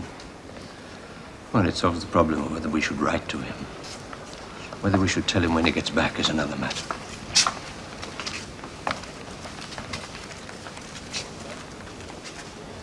And it becomes the same problem we had before he left.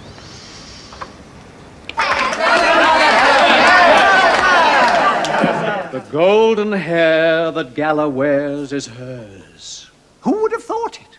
She swears it's hers. And true she swears, for I know where she bought it.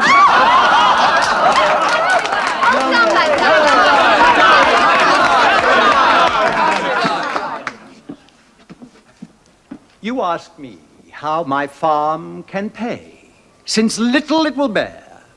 It pays me thus, 'tis far away, and you are never there.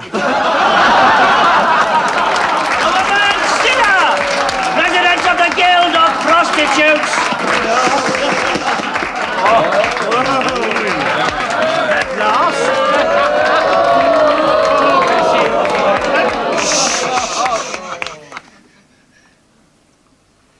Permit me to introduce myself. My name is Minister. I am an actor. Most people have heard of me. My name is Scylla, and I'm a whore. Everybody's heard of me. Allow me to introduce you to the Lady Messalina, your challenger, and the Emperor's wife. This is Scylla the Sicilian, and anybody's wife. I am honored. You are most welcome. They said you were beautiful, but their praise did you small justice. You are most generous. And it was sporting of you to accept the challenge. Sporting? I see, there's no money in it. You're here for the honor, woman, and to defend your reputation. Would you defend yours for nothing, Greek? Lady, I'm a professional. I work for money. The honor I gladly leave to you. What impudence! She expects to be paid, and in this company. The difference between you and me, actor, is you're a snob and I'm not. And the difference between this great lady and myself is that my work is her hobby. My hobby happens to be gardening, for which I don't expect to be paid. You shall have your money. Shall we say 5? 3 gold pieces a head? A head? Seems an odd way to describe it. Win or lose, of course. That seems satisfactory. Satisfactory? You've never earned so much in a whole year. This Greek will drive me to distraction. Nothing I say pleases him. Let us begin. Which side of the bed do you prefer? Left or right? Lady, give me a support for my back, and let the games begin, as they say. Let the games begin! You know what's going on at the new palace at this moment? The Emperor's wife is competing with a prostitute to see who can wear out the most men. Oh, they've been at it since noon. Well, that is shocking. I can hardly believe it. I've had my suspicions of what's been going on there for weeks, but this is the final straw. It's outrageous now. Something must be done. Have you discussed this with anyone else? Only my immediate superior. Colonel Rufrius? Yes. When did you discuss it with him? A week ago, when I had good grounds for my suspicions, but no proof. And he advised you to do nothing, wait for the Emperor's return? Yes, and I did wait, but this is too much. That's why I've come to you. I think you must write to the Emperor at once. I don't think you can put that sort of thing in a letter. I see. Or maybe you can't, but I can. Justice. I think you have been immensely foolish. Are you threatening me? No, but did you not know that your superior, Colonel Rufrius, was one of the Lady Messalina's inner circle of friends? If you have confided in him, he has most certainly confided in her. I should think she's already applied to the Emperor for a warrant for your execution. My execution? Serious? On what grounds? Does it matter? Conspiracy. Emperors are very nervous when away from their capitals. They'll sign anything. If I'm any judge, that warrant's already on its way back here at this very moment. You mean? What are we to do? You must help me. You must back me up now. You must!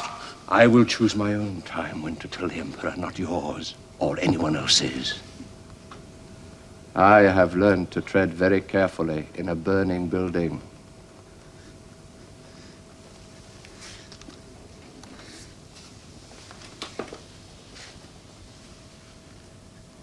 What am I to do? What can a dead man do? Go and get buried. Victory hath conceded me! The Queen is dead! Long live the Queen!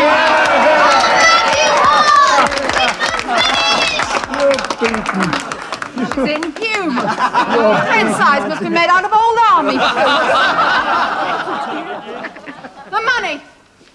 Where's my money? Here, lady, here. 3 gold pieces per head. Will you take them? Or shall I have them sent? I'll take it.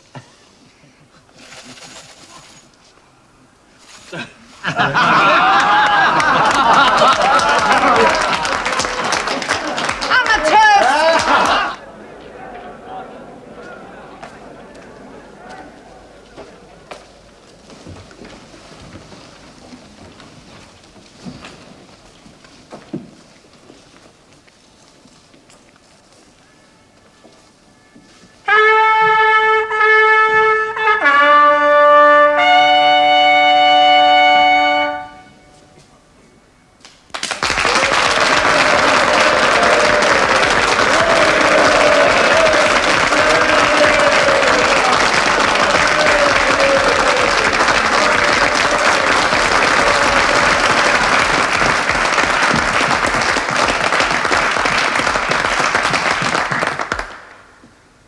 Senators, we have re-established Britain as a province of Rome. 108 years after the divine Julius left it, not very well secured. It has again become part of the Roman world. When I left, Caractacus, our principal enemy, was in full flight. We had won a great victory. A Roman triumph is seldom granted, but they granted one to me. Me, Claudius the idiot, the stammerer, the fool.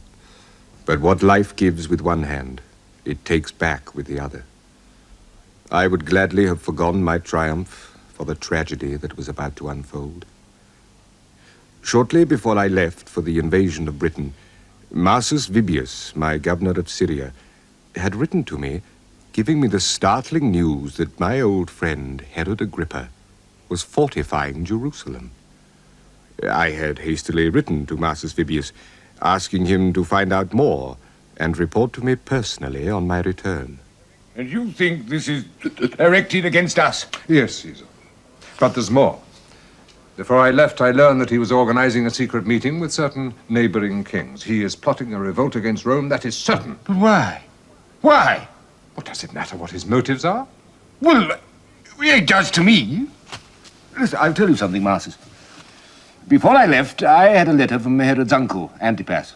It was full of gossip, as usual, but in the course of it, he said he was convinced Herod believed himself to be this Jewish Messiah whose coming has for so long been prophesied. Yes. Well, others have thought that too. Your nephew Caligula, for one. Yes. Perhaps it was him. No. Oddly enough, Caligula filled the requirements of the prophecy in many respects, except he did not die in the year foretold by Thrasyllus, the astrologer, and Thrasyllus was never wrong about dates. When was this Messiah supposed to die, according to Thrasyllus? In the same year as my grandmother, Livia. Well, if the Messiah is already dead, it can't be Herod Agrippa. Herod is a Jew. He wouldn't believe anything Thrasyllus said. Well, where does all this speculation get us? If he is planning a revolt against Rome, what difference does it make? Why? He's my dearest friend. If he becomes my enemy, I want to know why. Now, how much do you know about this Messiah in the literature of the Jews? Well, very little, but I can find out and make a report. I have Jewish agents in Jerusalem. Am I interrupting? No, come in. Marcus Vibius was just reporting the very grave situation in Jerusalem. Yeah, well, we'll meet again later and talk some more. Caesar. Lady.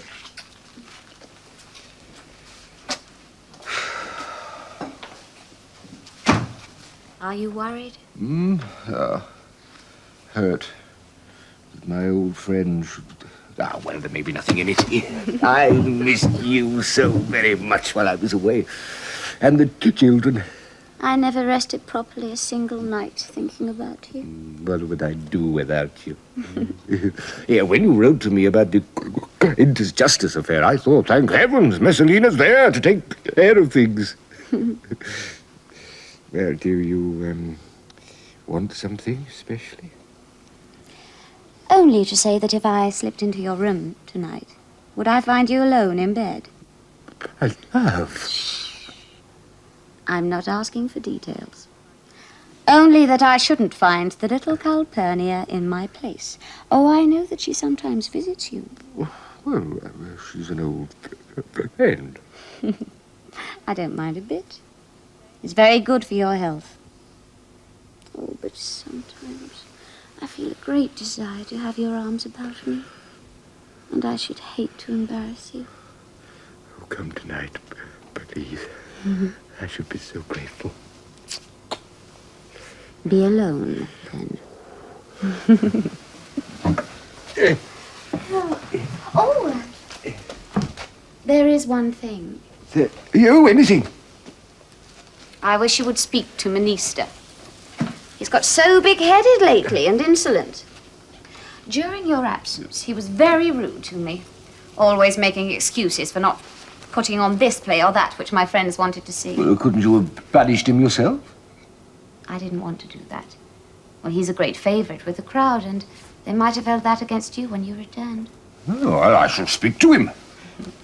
Just tell him that when I ask him to do something, he is to do it and not make a fuss. I was her slave. Is there anything so foolish as an old man in love? Well, I spoke to Minister.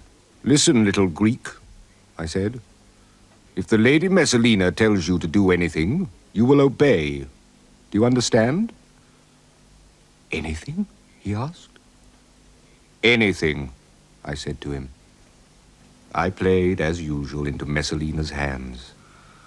She had fallen maniacally in love with Gaius Silius, the consul-elect and the handsomest man in Rome. Knowing Minister to be on close terms with the family, she had asked him to bring Silius to see her. Minister had refused out of respect for Silius' wife.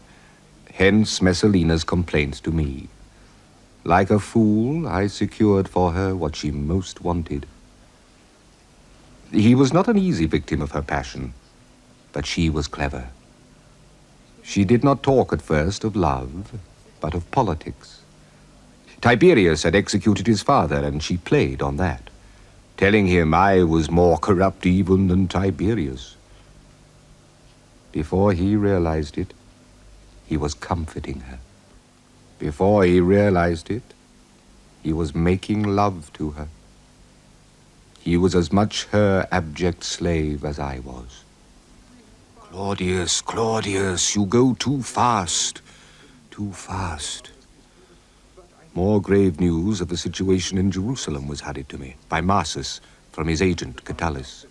But what exactly is this Messiah?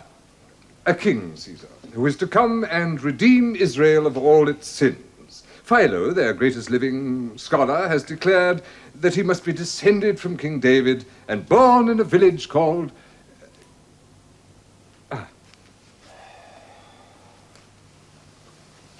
What?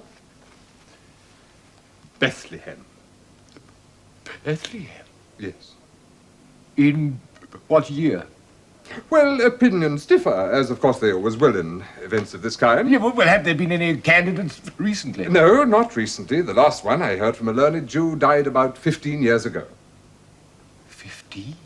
Yes. Is that significant?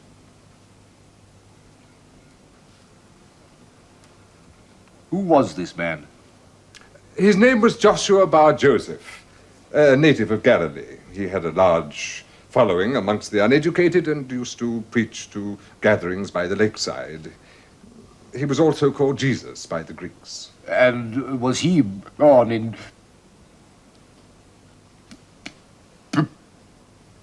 Bethlehem? Well, it's not precisely known. There was some scandal concerning his birth. A Greek soldier was supposed to have seduced his mother, who was a tapestry worker in the temple. What happened to this Joshua? Well, he tried to form a new religion out of Judaism, but of course he lacked the authority. He then began identifying himself with this Messiah. He was executed as a heretic. Did you find out what King Herod thought of him? Well, not very much, I imagine, for he recently executed one of his followers, a man called James. He's looking for another one called Simon. He has followers, then? Yes. It's a cult. There are always cults.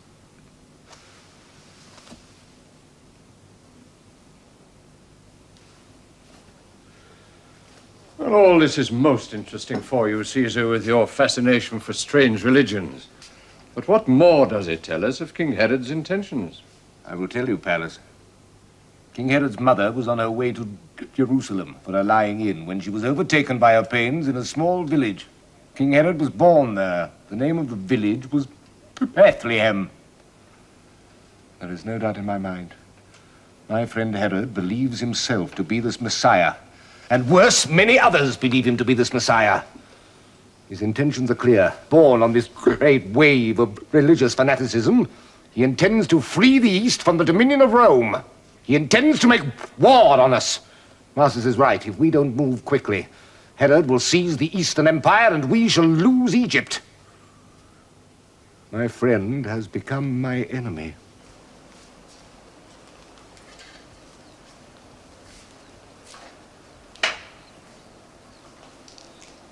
What are you doing with that?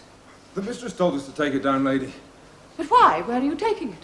If there's a mark on it when it arrives, I'll have you whipped. Where is it going? Hurry up with it. I'm giving it to someone as a present. To Silius? Yes. Iris! I want my hair dressed. But that was a present from your husband. I know that. Silius fell in love with it, so I'm giving it to him as a surprise. And if he comes here and finds that it's gone? He doesn't come here. And if he does, I'll tell him I put it somewhere else.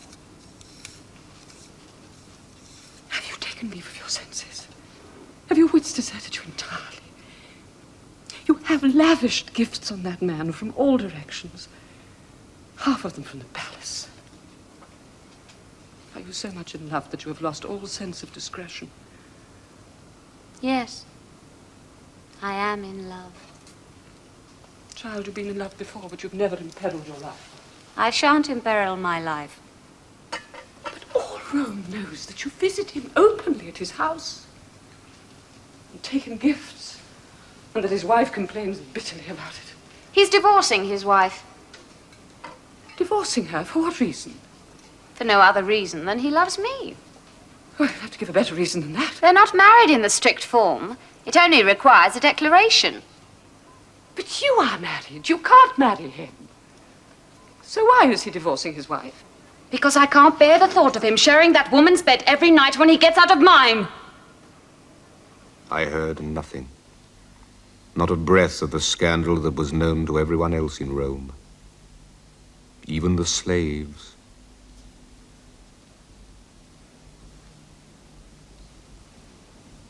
They're laughing at me.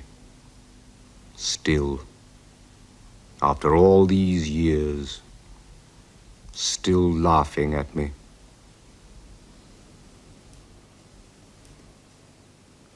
Herod. Trust no one, my friend. No one. Yes, Caesar. Dead. Herod Agrippa is dead.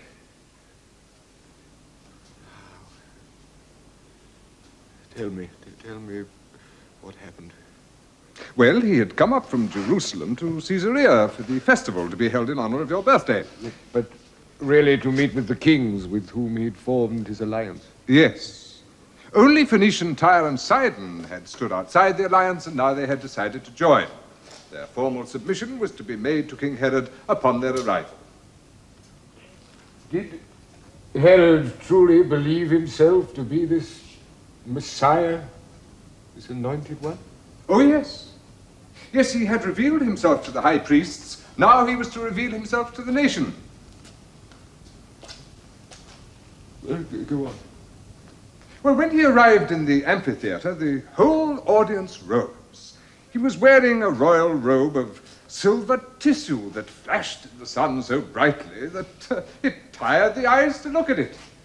The whole audience shouted, "O King, live forever!" But this was not enough for the men of Tyre and Sidon. They groveled at his feet and said, "We repent of our ingratitude. We see now that you are superior to mortal nature." Tyre and Sidon, he replied, "You are forgiven." And they answered, "It is the voice of God." Thou shalt have no other gods but me. Isn't that what the God of the Jews has said? Yes, Caesar. But evidently Herod had forgotten that. He was about to give the signal for the ram's horn to be blown when he stopped. An owl flew into the arena, which had been blinded by the sunlight, perched on his throne, hooted 5 times, and then flew off. An owl was always an ill omen for Herod. Well, he groaned. He seemed to feel stabbing pains in his chest, for he cried out, "I am ill. Carry me out." They carried him out. And the ram's horn never blew. The crowd set up a wail. The festival was over before it had begun. And within 5 days, he was dead. His body racked with pain and rotted into an unrecognizable mass of sores. The kings departed, and the crowds went home. The storm passed without a single drop of rain. And the Messiah. Who then is this Messiah? Who knows? Perhaps the Jews must wait a little longer. Perhaps. Marmoset, I am dying. My body is full of maggots. Forgive me. Forgive your old friend who loved you dearly yet secretly plotted to take the East away from you. I have failed. I played too dangerous a game. Little Marmoset, you are a fool, but I envy you your folly. Do not weep for me. My punishment is just. I offended against the only living God.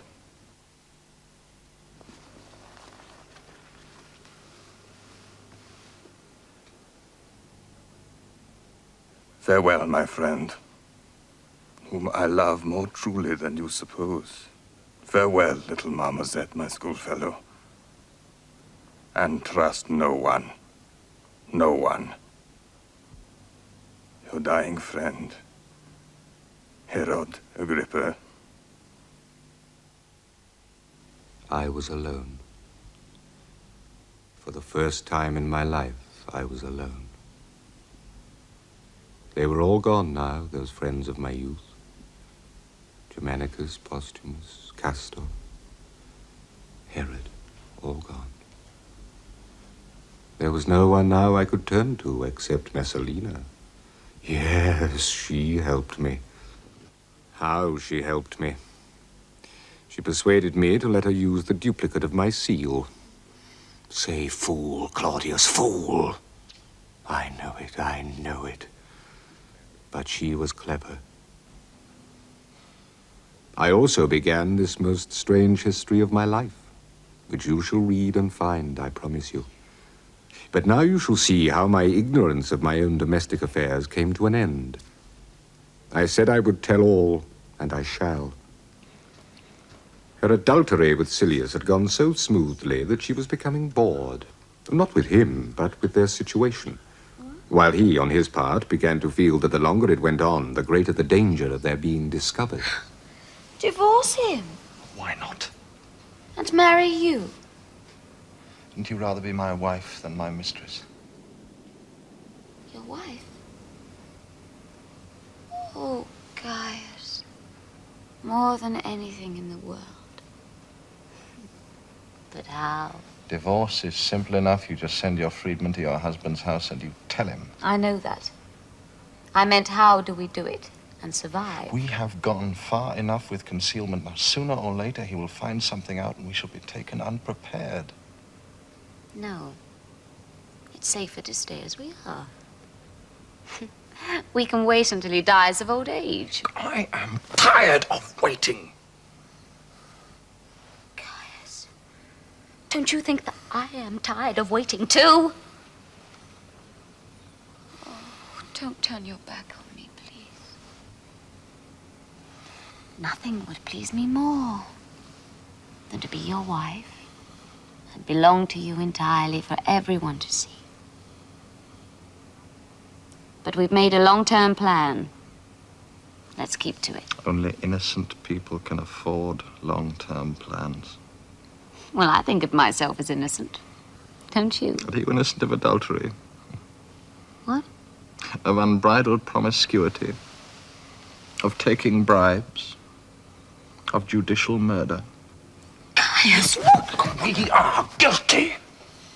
Now stop deluding yourself with these childish notions. We are guilty. And I don't care. I love you. You are everything to me. But guilt needs daring. Look at me. I am without a wife. I am ready to marry you and adopt your children, to be at your side always. Your power will remain undiminished.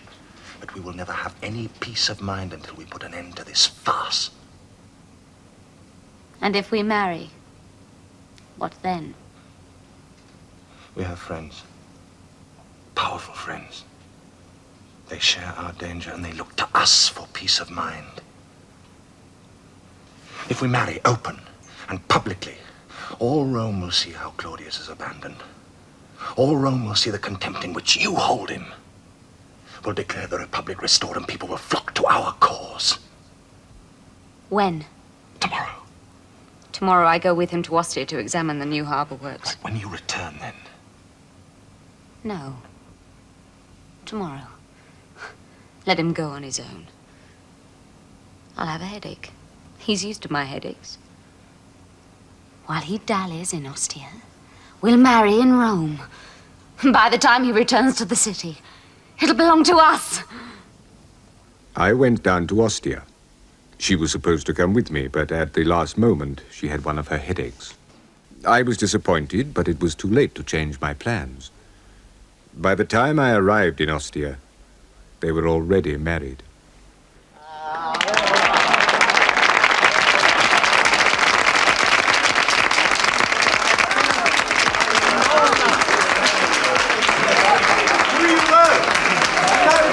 It will seem incredible, I know, that in a city where nothing escapes notice or comment, they could have felt themselves so secure. And yet they did. And I was perhaps the only man in Rome who knew nothing of it. Scandalous! It's scandalous! While all of Rome trooped in and out of her bed, we said nothing. We closed our eyes and ears and said nothing. But this is different. This is utterly and unbearably different. This puts the Emperor's life in danger. And if it puts his life in danger, it puts ours. And I say that's a very different bowl of fish. But has she divorced him or not? Well, she's divorced him. She sent a freedman with her declaration here to his chamber. But the Emperor wasn't here to receive it. What do you think, she didn't know that? Is the marriage bigamous or not? What do you think, she cares? Don't you see? The marriage is a public declaration that the Emperor's wife has abandoned him as being too old, too corrupt, and too stupid any longer to govern Rome. That she has chosen the consul-elect as her husband is a clear indication and an invitation to the Senate to restore the Republic.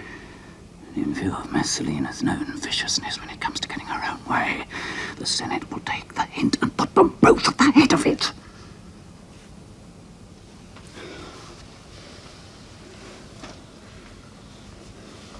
Well, he must be told.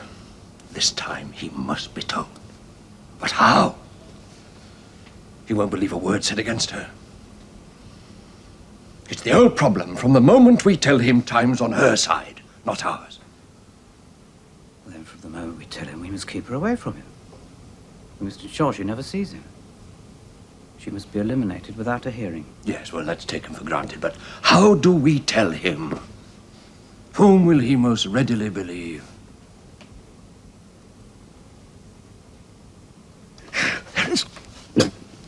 There's someone he trusts utterly who's been his friend for years. Little prostitute Calpurnia. Oh, Calpurnia. Oh, what is this? A note thrust into my hands, grave danger to Rome, come to my house. Oh, I hope this isn't some silly, earlish prank. Oh, you've quite alarmed me. Especially as the ram I was sacrificing in the temple turned out to be the most ambitious beast I've ever seen. Its entrails were awful. Why are you trembling? Now, what's the matter? Oh, Caesar! What's the matter? Now, Calpurnia, get up, get up. You know I hate people groveling. Oh, Caesar. Will you please tell me what you have to say? I shall tell you because nobody else dare tell you. But when I do, you will have me tortured and flogged. Calpurnia, dear as you are, you're making me angry. Do you still trust me? In my life, I've trusted 3 women. My mother, Messalina, and yourself. Oh, why must you include your wife in that list? Messalina? I trust her with my life. She has just married Gaius Silius. And the wedding party is still going on in Rome. Are you mad? Or wicked, or both? They're married. Your wife and Silius. Everyone in Rome knows. But I've left her in bed with a headache. And now she's in bed with Silius. Oh, don't you understand? He's her lover. I thought you knew. Everyone assumed you knew. Else why have you slept apart all this time? I wouldn't have told you even now, but they're married. And I've seen the wedding party. How? You haven't been to Rome? Yes, I've been. Narcissus came and fetched me. I've been to Rome and back today. The garden of the palace is decorated with fine leaves and ivy, bunches of grapes, wine vats and presses. They're all dancing about like wine-soaked gods. I don't believe you! I refuse to believe you!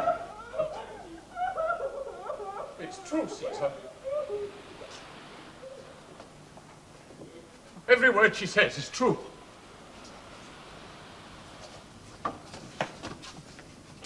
Caesar, how else could you have been told? When have you been prepared? When have you been prepared to listen to the slightest criticism of your wife's excesses? Excesses? What are you talking about? Caesar, her adulteries are as numberless as the sands on the shore, and that is no figure of speech. When you were away in Britain, she competed with a prostitute to see who could wear out the most lovers in a day. Half of Rome saw it! If you have any doubt about Silius, go to his house. It will seem like home to you. All your most expensive furniture is there. Paintings, tapestries, statues, even imperial slaves. But that is nothing. Do you know you are divorced? Nation and Senate have witnessed her wedding to Silius. Act now, or her new husband controls Rome. Believe it.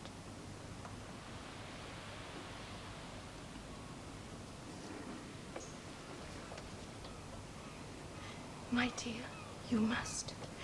And you must act quickly, or you'll be condemning us all to death. She's right, Caesar. We must return to Rome and arrest them all at once.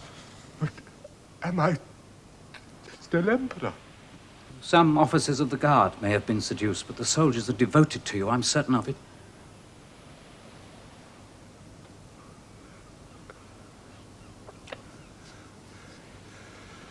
Yes, arrest them.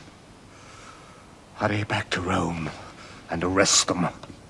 All.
What do you see? I see a cloud in the shape of Claudius rising over Ostia. Is he drifting this way? He was, but he just farted and blew himself out to sea. Out of the way! Help me up. What is it, Melissa? What do you see now? I see a troop of guards climbing the hill towards us. Splendid! Wave them in and give them wine. I think not, Gaius Silius. Their swords are drawn, every one of them. The guards are coming to arrest us! The Emperor's in Rome! They're arresting everybody!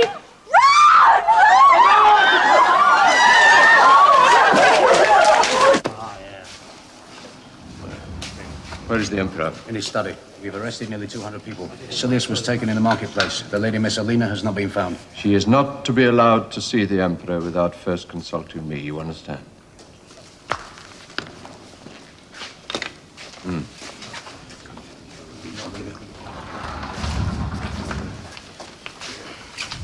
Where is he? Where is my husband? He doesn't wish to see you.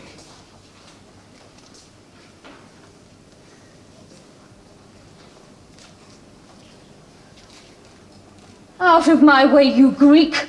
You dare stand between me and my husband? Which husband? You whore! Which one? Out of my way! Get out of my way! Let it go! Get her out! Get her out of here!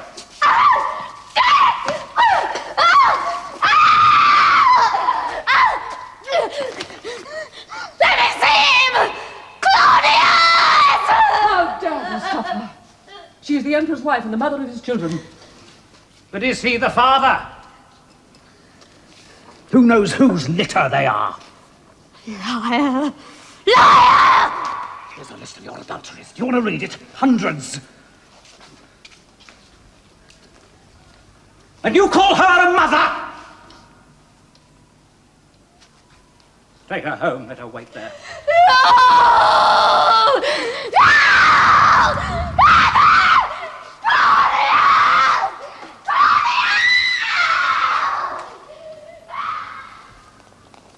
Arrests have been made all over the city.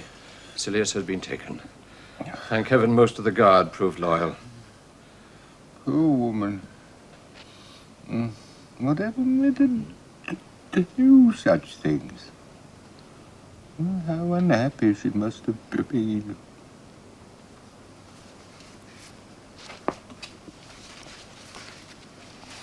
You must sign these, Caesar. They're the charge sheets. I need your signature urgently.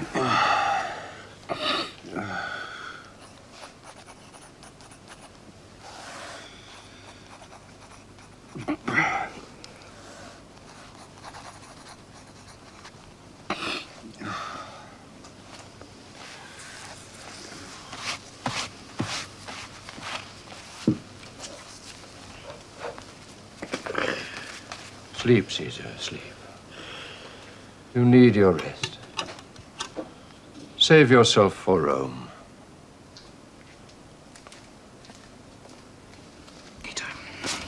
Here's the warrant for her execution. Hurry. Gita, offer her the dagger first. No. If she takes her own life, it will save us having to show him the warrant in the morning.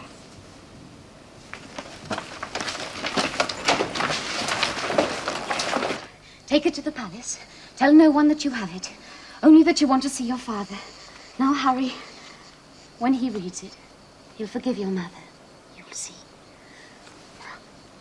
Hurry. Hurry.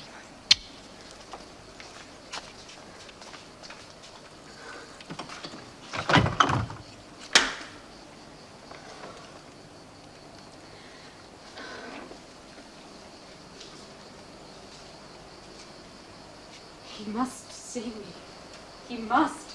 Oh, how could you, child? How could you? Is that all you can say?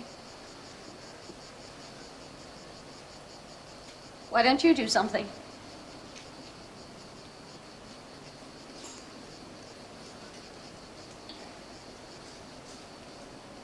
Why didn't you see him on your own?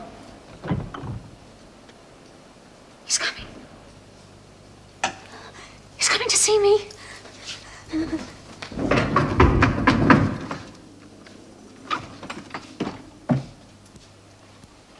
What do you want? Your life, lady. Your husband's orders. No. He wouldn't do that. My husband wouldn't do that. Read it. It has his signature.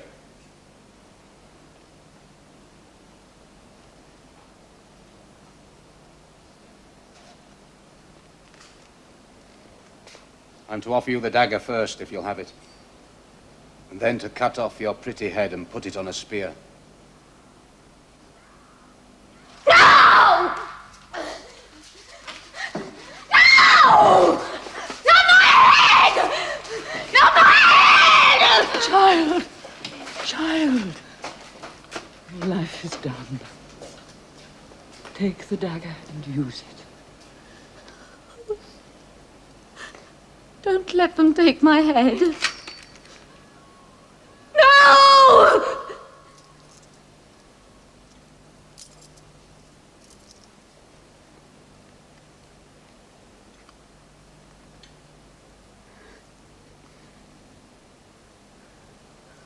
Oh.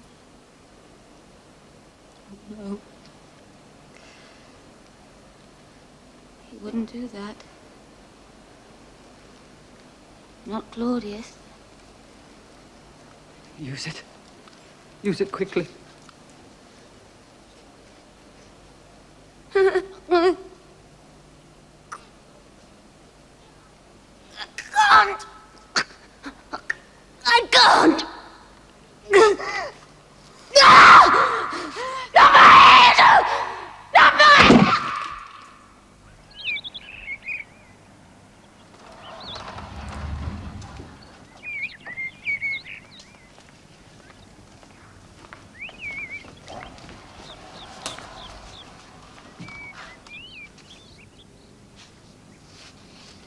I'll see my wife now.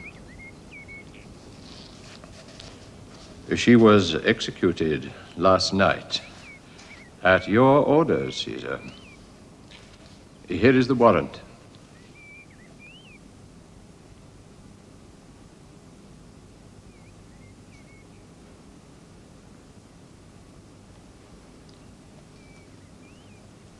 There is a dispatch from Britain, Caesar. The temple that was to have been dedicated to the god Augustus in Colchester has been dedicated instead to you. Aulus Plautius writes that Augustus means nothing to the Britons, but they are more than happy to worship you as a god. He regrets having taken the decision without first consulting you, but feels sure you understand that it was politically correct. The temple is known as the temple of the god Claudius.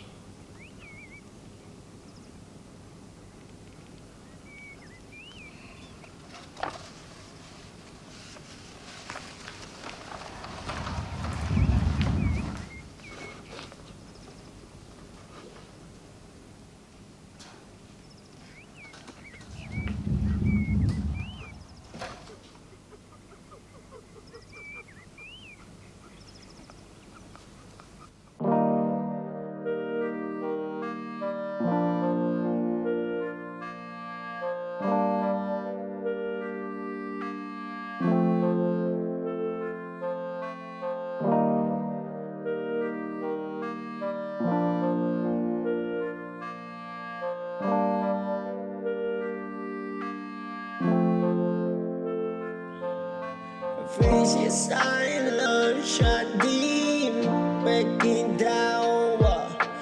We then shot down. I want me stop to freest thing. I run it hard free. I built to be beautiful.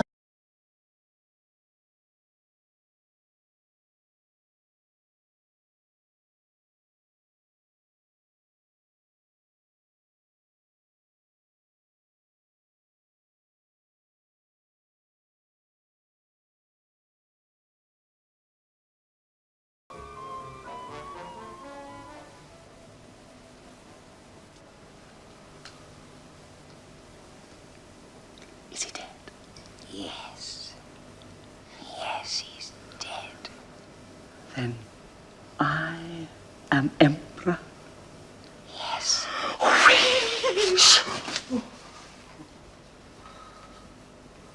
You are emperor.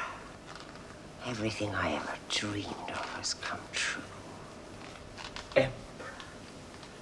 I am emperor of Rome. I feel sorry for him, don't you? No. No, neither do I. Let's announce his death. Not yet. First, we shall put out a bulletin to say that he's as well as can be expected. Considering he's dead. Yes. And we must find the will. It will be in his study. Come.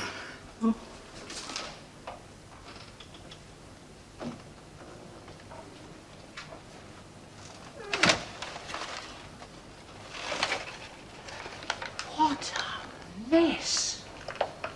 You never let anyone touch it, that's why. It will be here somewhere. You look over there, and I'll look here.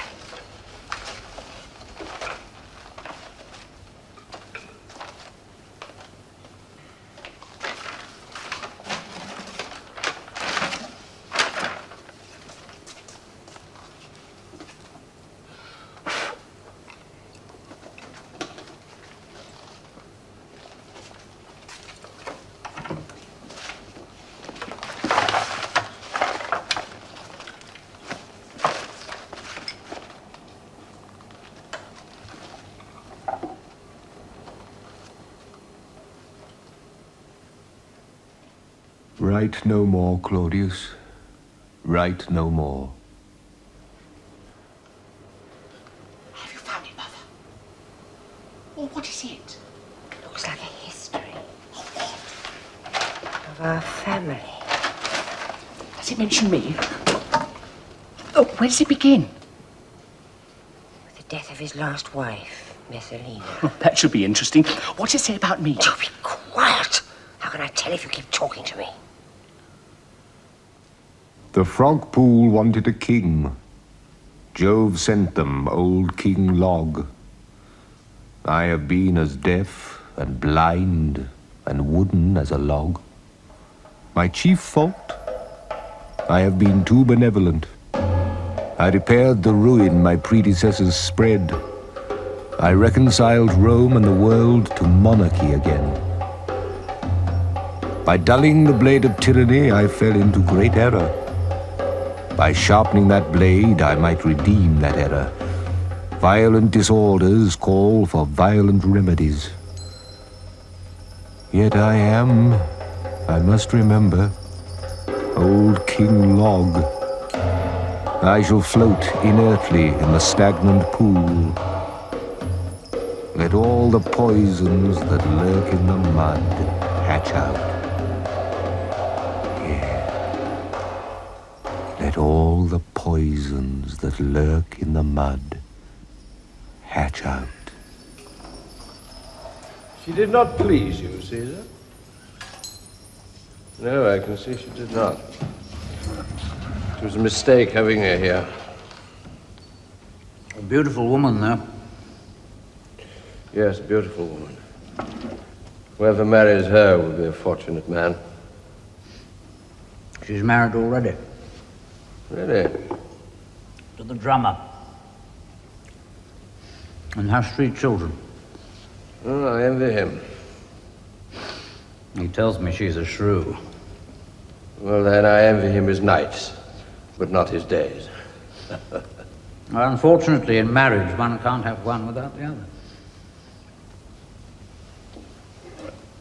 Oh, you see, Caesar, how even vagabonds and gypsies like those recognize the virtues of marriage and a family life.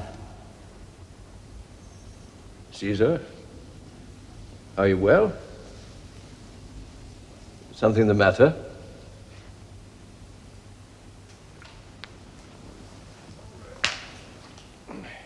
Let all the poisons that lurk in the mud hatch out.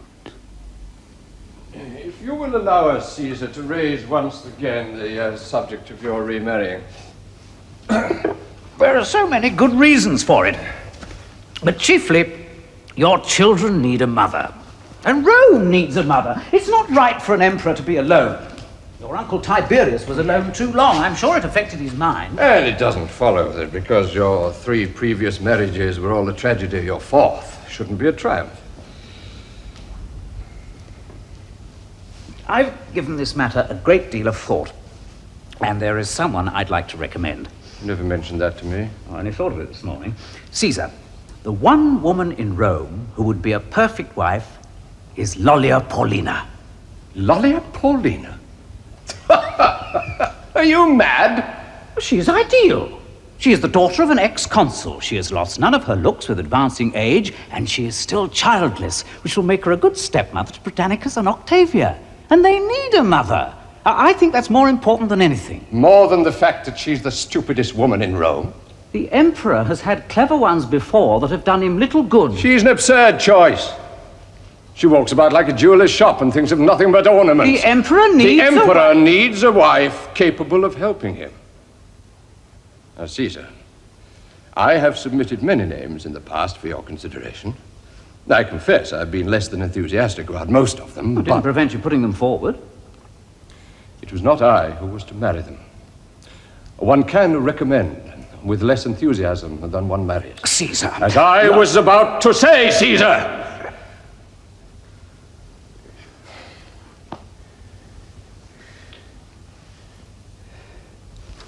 One name comes to me now with all the force of divine revelation. The lady in question has been in front of us all the time, so close, in fact, that we've not noticed her. I refer to the Lady Agrippina. The Lady Agrippina? Are you mad? She's the Emperor's niece. The union would be incestuous. The Senate would never allow it. 100 years ago, first cousins couldn't marry. Now it's done all the time. When it's put to the Senate, they will agree. Now, Caesar, she is in every way suitable. She's a woman of powerful intelligence. She's the daughter of Germanicus, and she would bring with her the grandson of Germanicus, Nero, a boy worthy in every respect of imperial fortune. But the Emperor loathes Nero, a hideous boy. You are speaking of the Emperor's grandnephew. No, I'd speak the Emperor's own words, and I'll go further. His mother is the most corrupt woman in Rome. Even Caligula said so, and he was her brother. How dare you! How dare you! Narcissus, you may consider our friendship at an end. From this moment, at an end! Caesar! Caesar, I cannot support these monstrous calumnies against the daughter of Germanicus. Caesar! In my opinion, your niece is the finest woman in Rome. No! An emperor should have a wife who is both good-looking and of outstanding intelligence. Now, she has both. I beg you to consider her. It will be the Lady Messalina all over again. Worse, it'll be the Lady Messalina with brains. That's a combination more deadly than all the tribes of Germany put together. And as for that son of hers, his mother won't be married 10 minutes, but she will be wanting him adopted into the family. Caesar, I beg you. Caesar, an uncle does not marry his niece. The union will be incestuous, and the gods abominate incest. It will bring ruin and destruction on all Rome. Let all the poisons that lurk in the mud hatch out. Caesar? Let all the poisons that lurk in the mud hatch out.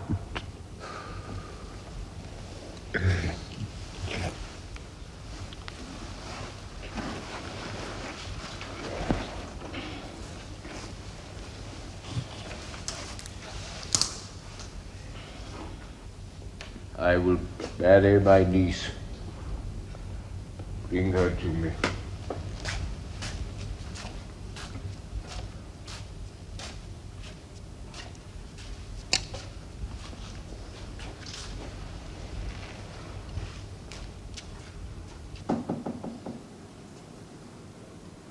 Come in.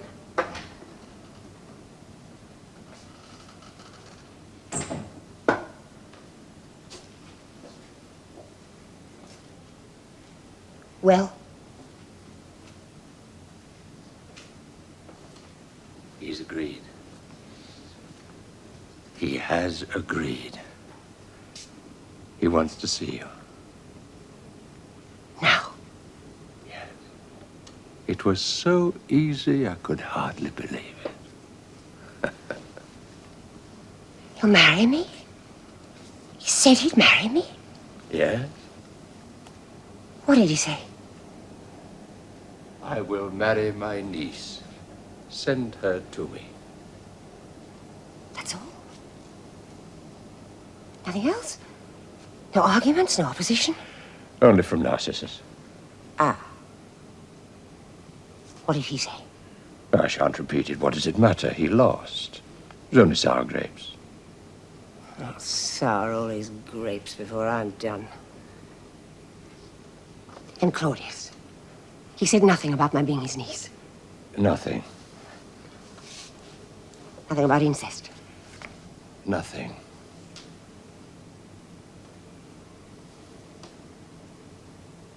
Perhaps he fancies the idea. I wouldn't blame him. I shan't like it, though, the thought of you in his bed. I'm beginning to have regrets already. I tell you, I found it hard when it came to it to suggest you. Didn't stop you there, did he? No. Your ambition always burned more brightly than your passion. You ever found my passion wanting? No. But in my case, passion and ambition are beautifully combined, aren't they? I'm beginning to have regrets already. My regrets are mounting. I hope when you're married. Don't be silly. I've hurt you. And I shouldn't have. Don't worry. I'll make it up to you. Now. Make it up to me now. He's waiting for me. It won't take long. You see, for once, my passion burns brighter than my ambition. Hurry, then. I imagine his passion is burning, too. And at his age, the flames don't last very long.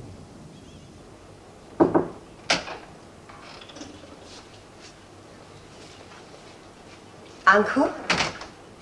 Palace tells me you wanted to see me. Yeah.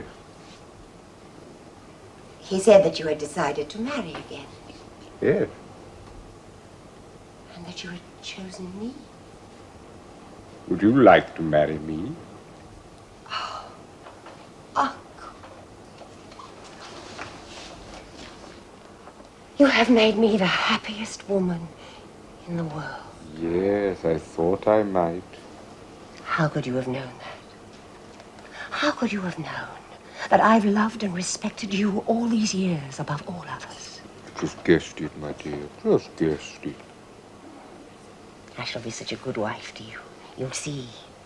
And I shall be a mother to Britannicus and Octavia, just as I am to my own dear Nero.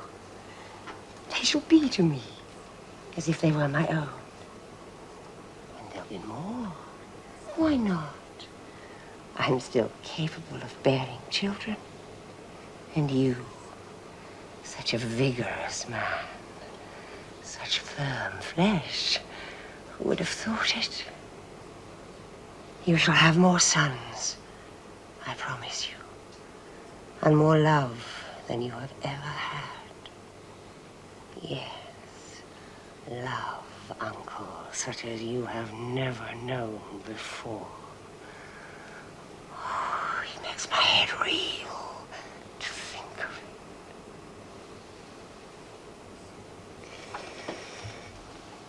it. Does it not worry you, my dear, that you will be committing incest? Oh, but you've done that so many times before, haven't you?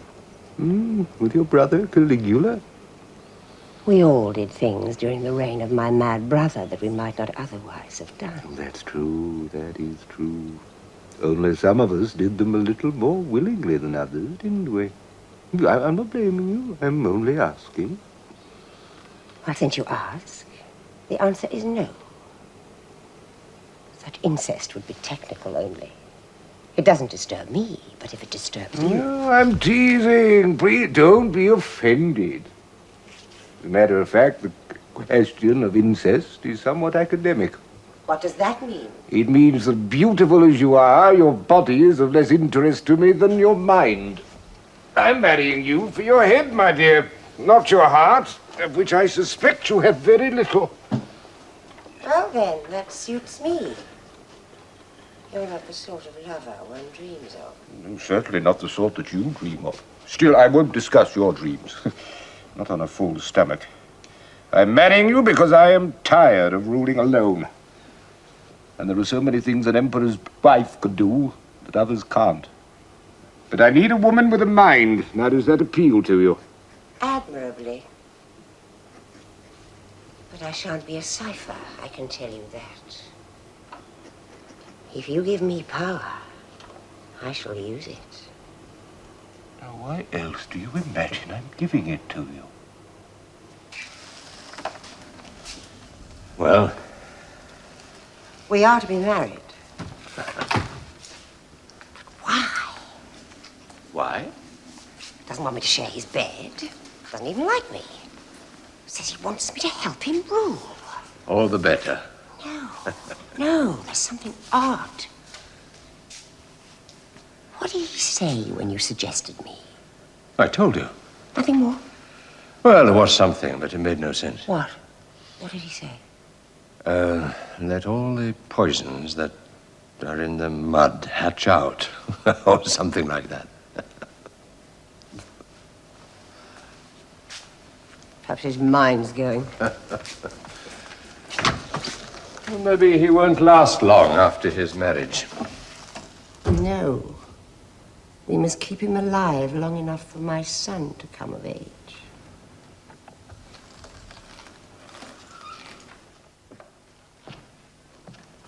Senators, 11 years ago I undertook the conquest of the island of Britain.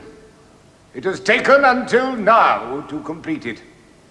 One man, and one man alone, has been responsible for the enormous losses. The war in Britain finally came to an end, and King Caractacus was brought in chains to Rome. The Senate called for his death as punishment for his long and protracted resistance to our arms. But while his family cowered before us, Caractacus did not. I'll tell you this. If the sword is all that you're prepared to show us Britons, then be prepared to carry it forever in your hand. And sleep with it forever by your side at night, for you will need it.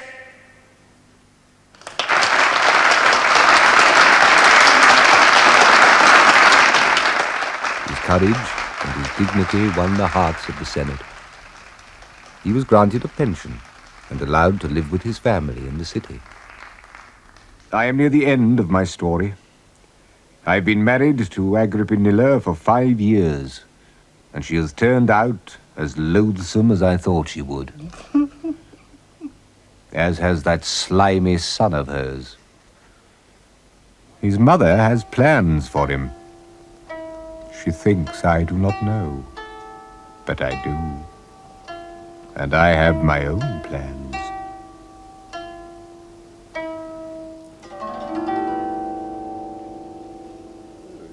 Very musical. Yes. I wonder, Britannicus, that you don't take lessons. I'm not interested in music. Pity. You could play duets together. That would be very unlikely. Lucius Domitius being so gifted. I wish you would stop addressing him as Lucius Domitius. He has adopted the name of Nero. I forgot. No, you do not forget. I think you do it deliberately. I tell you, I forget. Well, you have been reminded, which I think calls for a correction and an apology. Oh, that isn't necessary, Mother. I think it is. Well, I shall not apologize. I think you will. Claudius, I insist that you order him to apologize. Apologize, Aero Britannicus. You've hurt his feelings, you know how sensitive he is. You side with them. You take her side and his against me all the time. I shall not apologize. You will apologize or you'll be punished. What will you do? Have me executed as you did my mother? I detest you all. All of you. I'm sorry to have been the cause of that. It's not your fault. Everyone could see that. Nevertheless, I'll go and see him. Come, Octavia. Let's go and find your brother. Perhaps we can pacify him. I think you're very kind. There's far too little kindness in the world.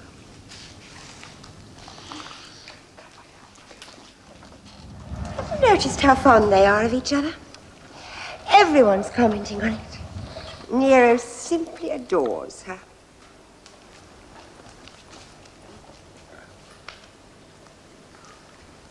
There's something I've been wanting to speak to you about for a long time. Yes. It concerns the matter of... Pardon?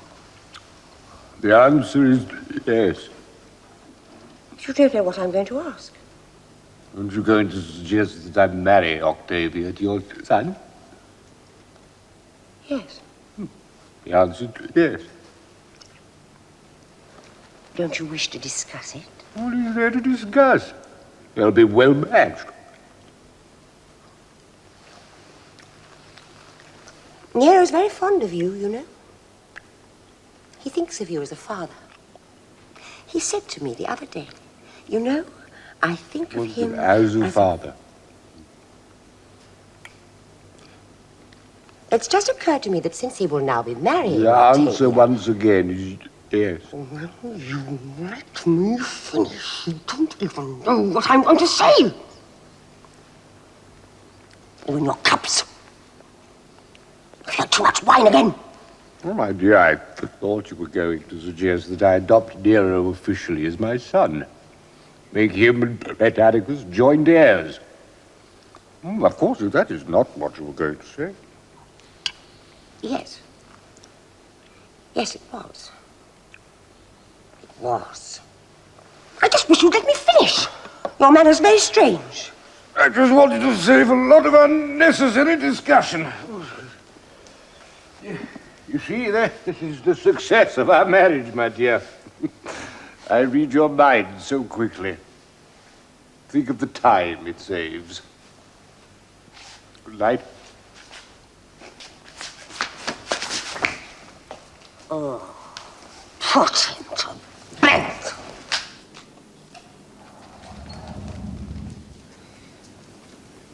You should have consulted me. I would have talked you out of it. I would never have let it happen, never. Yes, well, that's why I never discussed it. And do you think that's right? Am I not your principal advisor on matters of state? Yes? Well, then why do such a thing without consulting me? Do you think she makes a move without consulting Pallas? No. You know that they're lovers, don't you? You know that he switched his interests from you to her. Well, then why did you do it? Can't you see what you've done? By marrying Nero to your daughter and adopting him as your son, you've signed your death warrant. That's what you've done. Your wife has got everything she wanted out of marrying you. Everything. She doesn't need you anymore. Well, I shall die soon anyway. How do you know? Barbilus told me. Barbilus? He read my horoscope. You didn't need him to read your horoscope. By your own actions, you've numbered your days more accurately than any horoscope could do. Why did you do it? Why? Did you not at least think of Britannicus? I thought principally of him. Do you not see how this will hurt him? Do you not know how you've hurt him in the past? Yes, I know. Look, you realize, don't you? You've numbered his days as well. Do you think they'll let him live once you've gone? To say nothing of me. What made you do it? Nero is destined to rule after me, not Britannicus. It has been foretold, Narcissus. Nothing can alter it. Foretold? By who? By the Sibyl.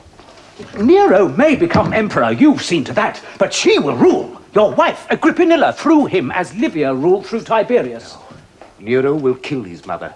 That too was being foretold by the Sibyl. What Sibyl? I've seen no such prophecy. No, nor has anyone now, except me.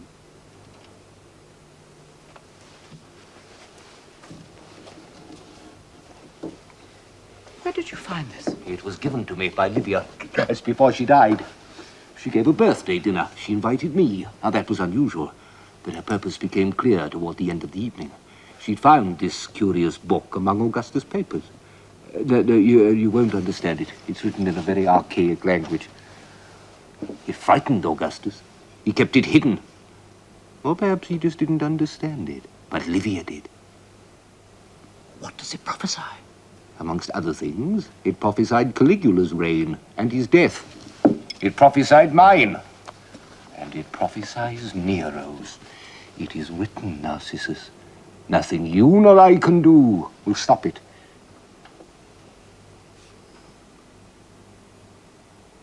That why you chose the Lady Agrippina for your wife? Yes.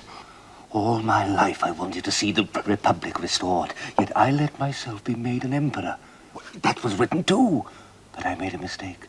I tried to rule wisely and justly, blunting the edge of monarchy, reconciling the people to it. In doing that, I was helping monarchy. Now I shall destroy it once and for all. Or rather, Nero will destroy it. He's as mad as my nephew, Caligula. We're all mad, we Caesars. And when we are gone, the people will finish with monarchies once and for all. Return to the sanity of the Republic. And Britannicus? He is my instrument. He will restore the Republic. If he lives. I have a plan that will save him. But I must leave you to make the arrangements. Tell me what to do. Well, let me rest for an hour. Then you come to my bedroom, and we'll talk some more. Can I tell Britannicus? No, not yet. It grieves me to see how much you've hurt him. Yes. I killed his mother. I've been less than a father to him ever since. I am tired, and I'm not well. We must do it now. Well, it won't be easy. Narcissus watches him like a hawk. Every morsel of food that your husband takes is tasted first by someone else. Well, we shall need proper advice, but that shouldn't be hard to get. Well, there is someone. A woman, Locusta. She's very skilled. I'll go and see her. Yes, but do it soon. He's very unpredictable. He's preferred my son to his own at every turn. I don't understand it. And he could just as easily change his mind tomorrow. Yes, it's strange. It's very strange. I feel he's playing some sort of game, but I can't guess what it is. Neither can I, but it worries me. I remember that before Tiberius struck Sejanus, he raised him higher than he'd ever been before. Something else that worries me. How sure are you of your son? You may leave my son to me. Even now that he's married? I know you've had a very great influence on him, but he's no longer a child. And when he's emperor, who will control him? Who is it? Yes, I'm Papa. Come in.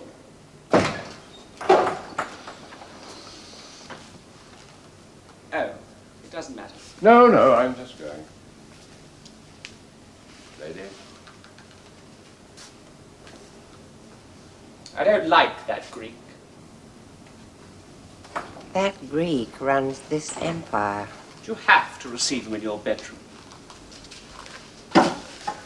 What is the matter with you? Nothing. Then why aren't you in bed? Where is Octavia? She's locked herself in her bedroom. She won't let me in. Did you quarrel? Yes. Well, why can't you sleep alone? I don't feel like it. I feel... Oh, I don't know. She won't lock me out when I'm emperor. She won't tell me what to do. No one will. I shall do as I please. It was very naughty of Octavia to lock you out. Very naughty. But she's only a child. She doesn't understand how you feel. Would you like me to find a pretty house girl for you? Shall I find one? Send her to you? Is that man your lover? No, of course not. I don't like him. He's no business in your bedroom. I won't allow it when I'm emperor.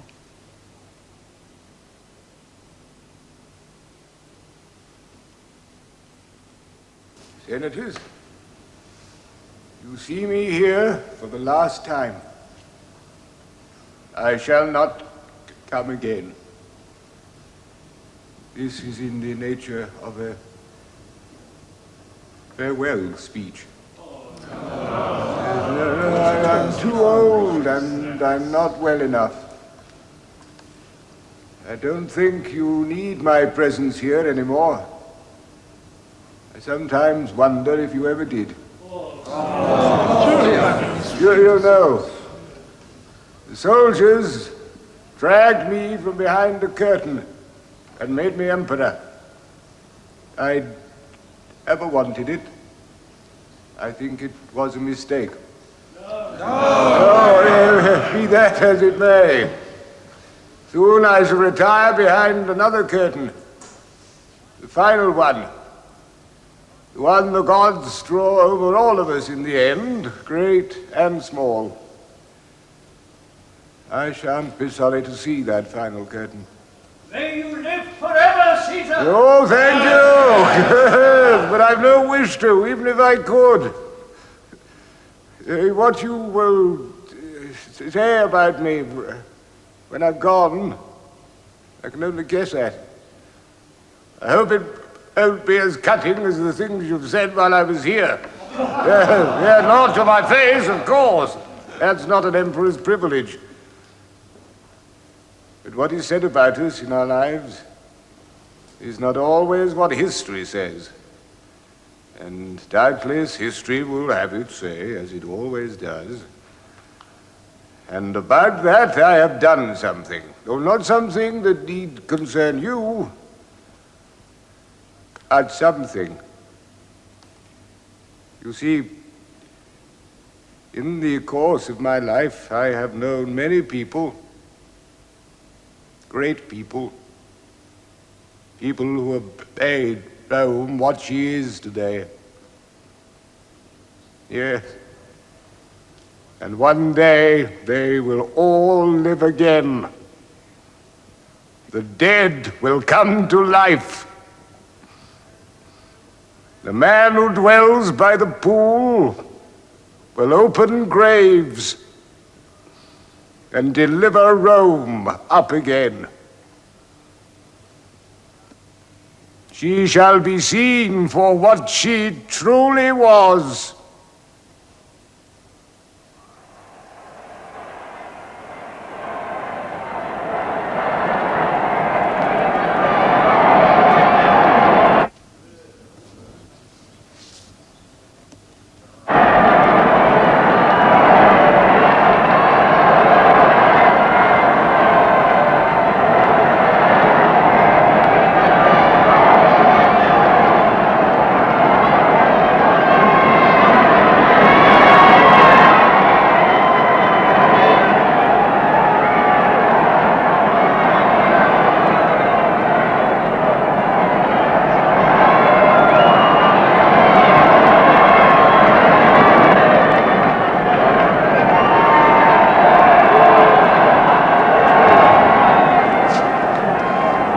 Well done, Claudius.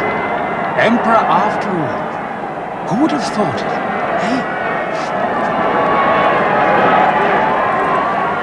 You're a fool, boy. You always were. People say it's not your fault. But if it's not your fault, whose fault is it, eh?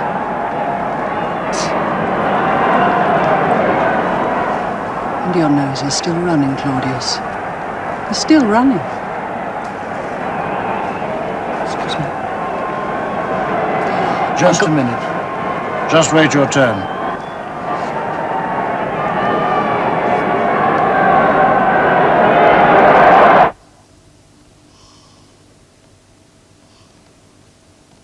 Shall a doctor be brought? Wasn't worth it, was it? I could have told you that. Uncle Claudius, I wasn't that Messiah after all. Do you believe it? Could have knocked me over with a feather when they told me.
Senators, let us continue with the business of the day. Leave us, Narcissus. I will send for you. Father, you wanted to see me? Yes, come here. Now, listen to me, my son. I have something very important to tell you, so listen carefully. No one must know of it. That's why I've sent for you at this hour, so that no one in the palace will know that we've been talking. Now, I intend to alter my will in favor of Nero, and I want to explain to you exactly why I am doing so. That's very considerate of you, Father. Britannicus, listen. Why this sudden need to explain? You haven't felt it before. You adopted him as your son. You married him to my sister. You made him consul-elect and city warden without one word to me. You owe me nothing. Now, don't speak like that. Oh, that's nothing to what I could say. I may be only a child, but I'm not blind. And I'm not a stone. Do you think I haven't seen how you've preferred him to me? It was for a reason. You've never loved me. You've never been as a father to me, never. Time without number, you've shown the world what you thought of me. And I shall never forgive you for it, never. And you killed my mother. I shall never forgive you for that either. I hate you. Oh, you listen to me. Yes, it's true. For a long time, after I discovered what your mother had been, how she had deceived me every day of her life, I could not find it in my heart to love you. But you must understand, you must be a man. Try to understand a father's weaknesses. I don't believe you are my son. I believe you are Caligula's son. But what difference does that make? You do not have his nature. I tell you this only to explain why, for a time, I could not find it in my heart to love you. Was it my fault, then, whose son I was? Was I to be punished? And does a child choose his parents? Now, don't cry, Britannicus, please. May I go now? No, come here. Please, Come may I here. go? Come here, come here. Come. Oh, Father, Father. Now, I have something very important to tell you, so listen carefully.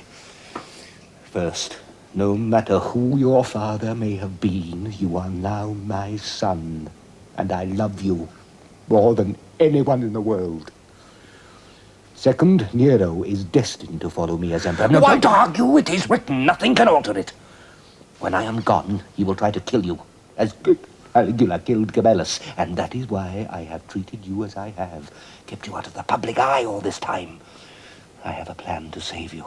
Now, Narcissus has arranged it all through Caractacus. You see, the world is now wholly Roman. There is nowhere you can fly to be safe except to the remotest part of Britain. Nero will not be able to touch you there, for there is no one to give you up. Now, very soon, I shall allow some of Caractacus' young men to return to northern Britain, and you will go with them in disguise. You will stay at the court of Queen Cartimandua. Only she and Caractacus' son will know your real identity, and from there she will send you north into regions where no Roman's foot has ever trod, but where she has friends, and there you will wait. Nero is mad. He will destroy the empire. His excesses will demand the return of the Republic, and you will return to restore it. The Republic will live again. No. No, I won't do it. It's not honorable. Britannicus. No! Do you think that I, a Claudian, will paint my face blue and go and hide among barbarians? There's no shame. No, I won't do it. I'm not afraid of Nero. Nero is a coward. I can protect myself. Let me put on my manly gown. Once I'm officially a man, I'll match Nero in everything he does. I don't believe in the Republic. No one believes in the Republic anymore. No one does except you. You're old, Father, and out of touch. I want my chance to rule, and rule Rome as it should be ruled. If you love me, give me that chance. Yes. Yes, I should have known that would be your answer.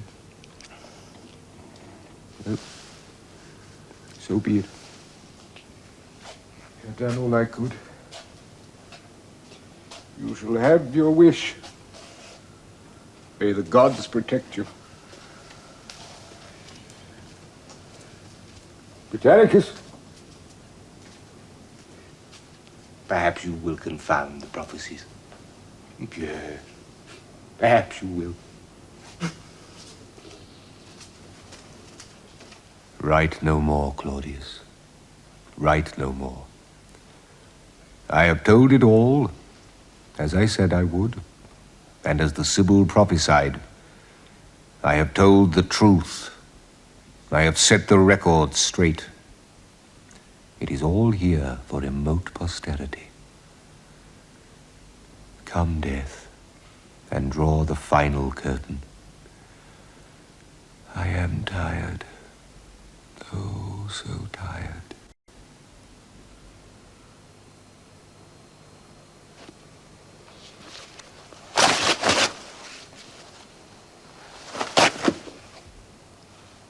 So much for posterity. Where's the rest of it? It must be here. Find it.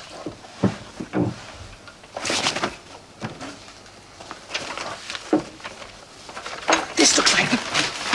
Yes. Yes, this is them, all right. What a Herculean labor.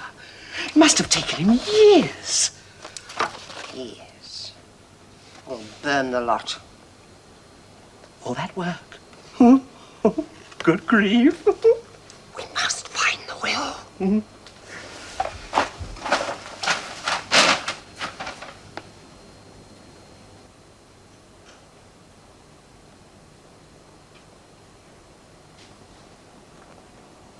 What a pretty thing, a fire is. Did they murder him? Yes. Yes, they poisoned him. But how? How did they do it? Why didn't you protect him? Well, they were clever.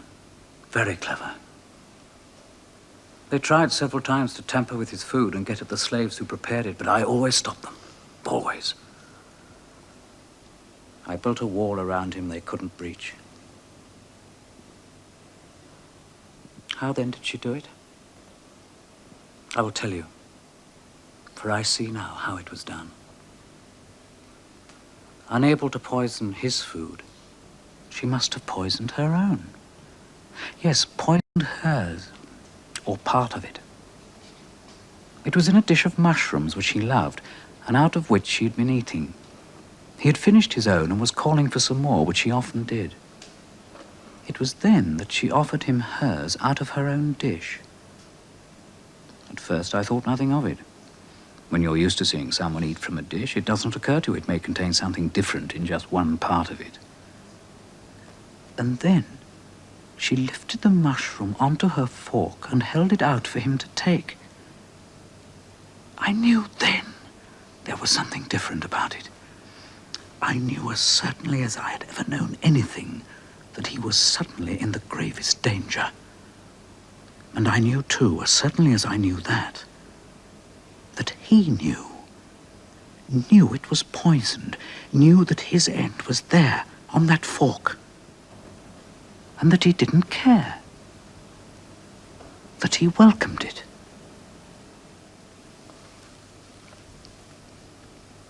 He died in the night, alone. I knocked on his door soon after dinner, but he sent me away. I believe he wanted no one to see him die.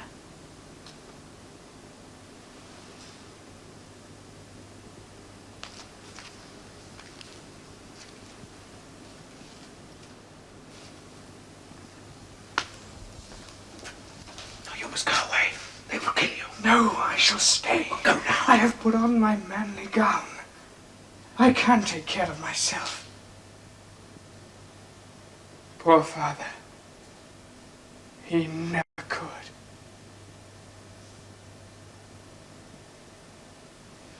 Oh, I don't know. He didn't do badly when you come to think of it.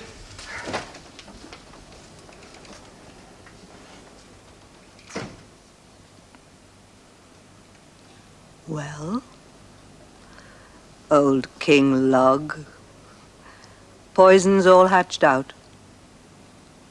Is that you, Sybil? Yes, it's me. Where are you?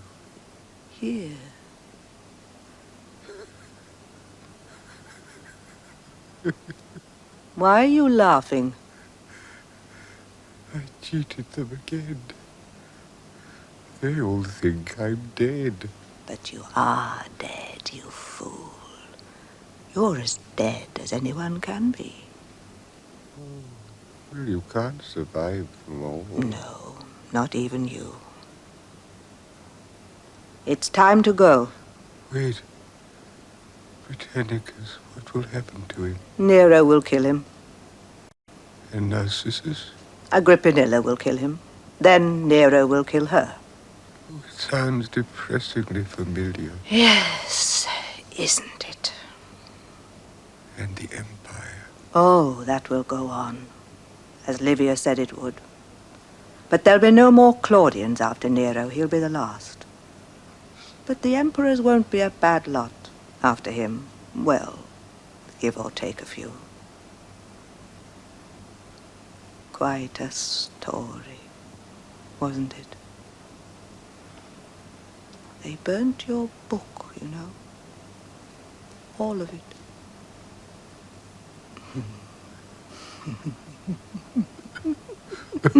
Lucky for you, you made a copy and buried it. It's time to go, Claudius. The ferryman is waiting. Just one thing You more. can't put it off. You can't stay here forever. No, I suppose not. Now, close your eyes. It's but a short step to the boat. A short pull across the river. And then? And then, I promise you, you'll dream a different story altogether.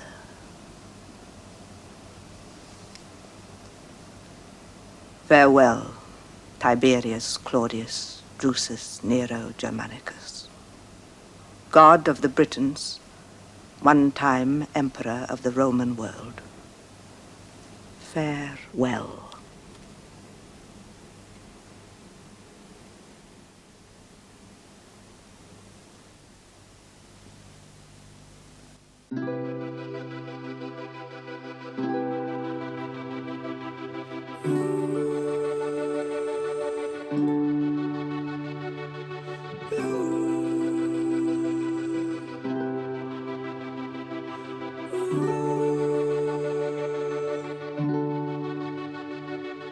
Light and the matter, break and shatter. I'm gonna give it the hand and the share. Force of the essay to the God chain. Medical online is a disease. I'm gonna online. It's a thing of photo. Better give it can and be a PC. Because beautiful and the cheddar. Last light. Really tight. Heard of my God, that's blind. Either way, the man could be a liar. It's mango, be your stable. In the funky vessel, say this way, I'm safer to the kitchen. It's better to see it in your honor. Can never power.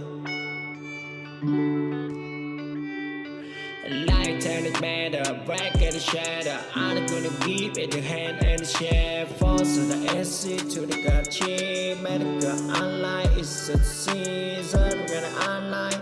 It's a thing of photo. Better give it can and be a PC. Because beautiful and the cheddar. Last light. Really tight. Heard of my God, that's blind. Either way, the man could be a liar. It's mango, be your stable. In the funky vessel, say this way, I'm safer to the kitchen. It's better to see it in your wonder. Can never power. Light and it matter, break and shatter. I'm gonna give it the hand and the share. Force of the essay to the God chain. Medical online is a disease. I'm gonna online. It's a thing of photo. Better give it can and be a PC. Because beautiful and the cheddar. Last light. Really tight. Heard of my God, that's blind. Either way, the man could be a liar.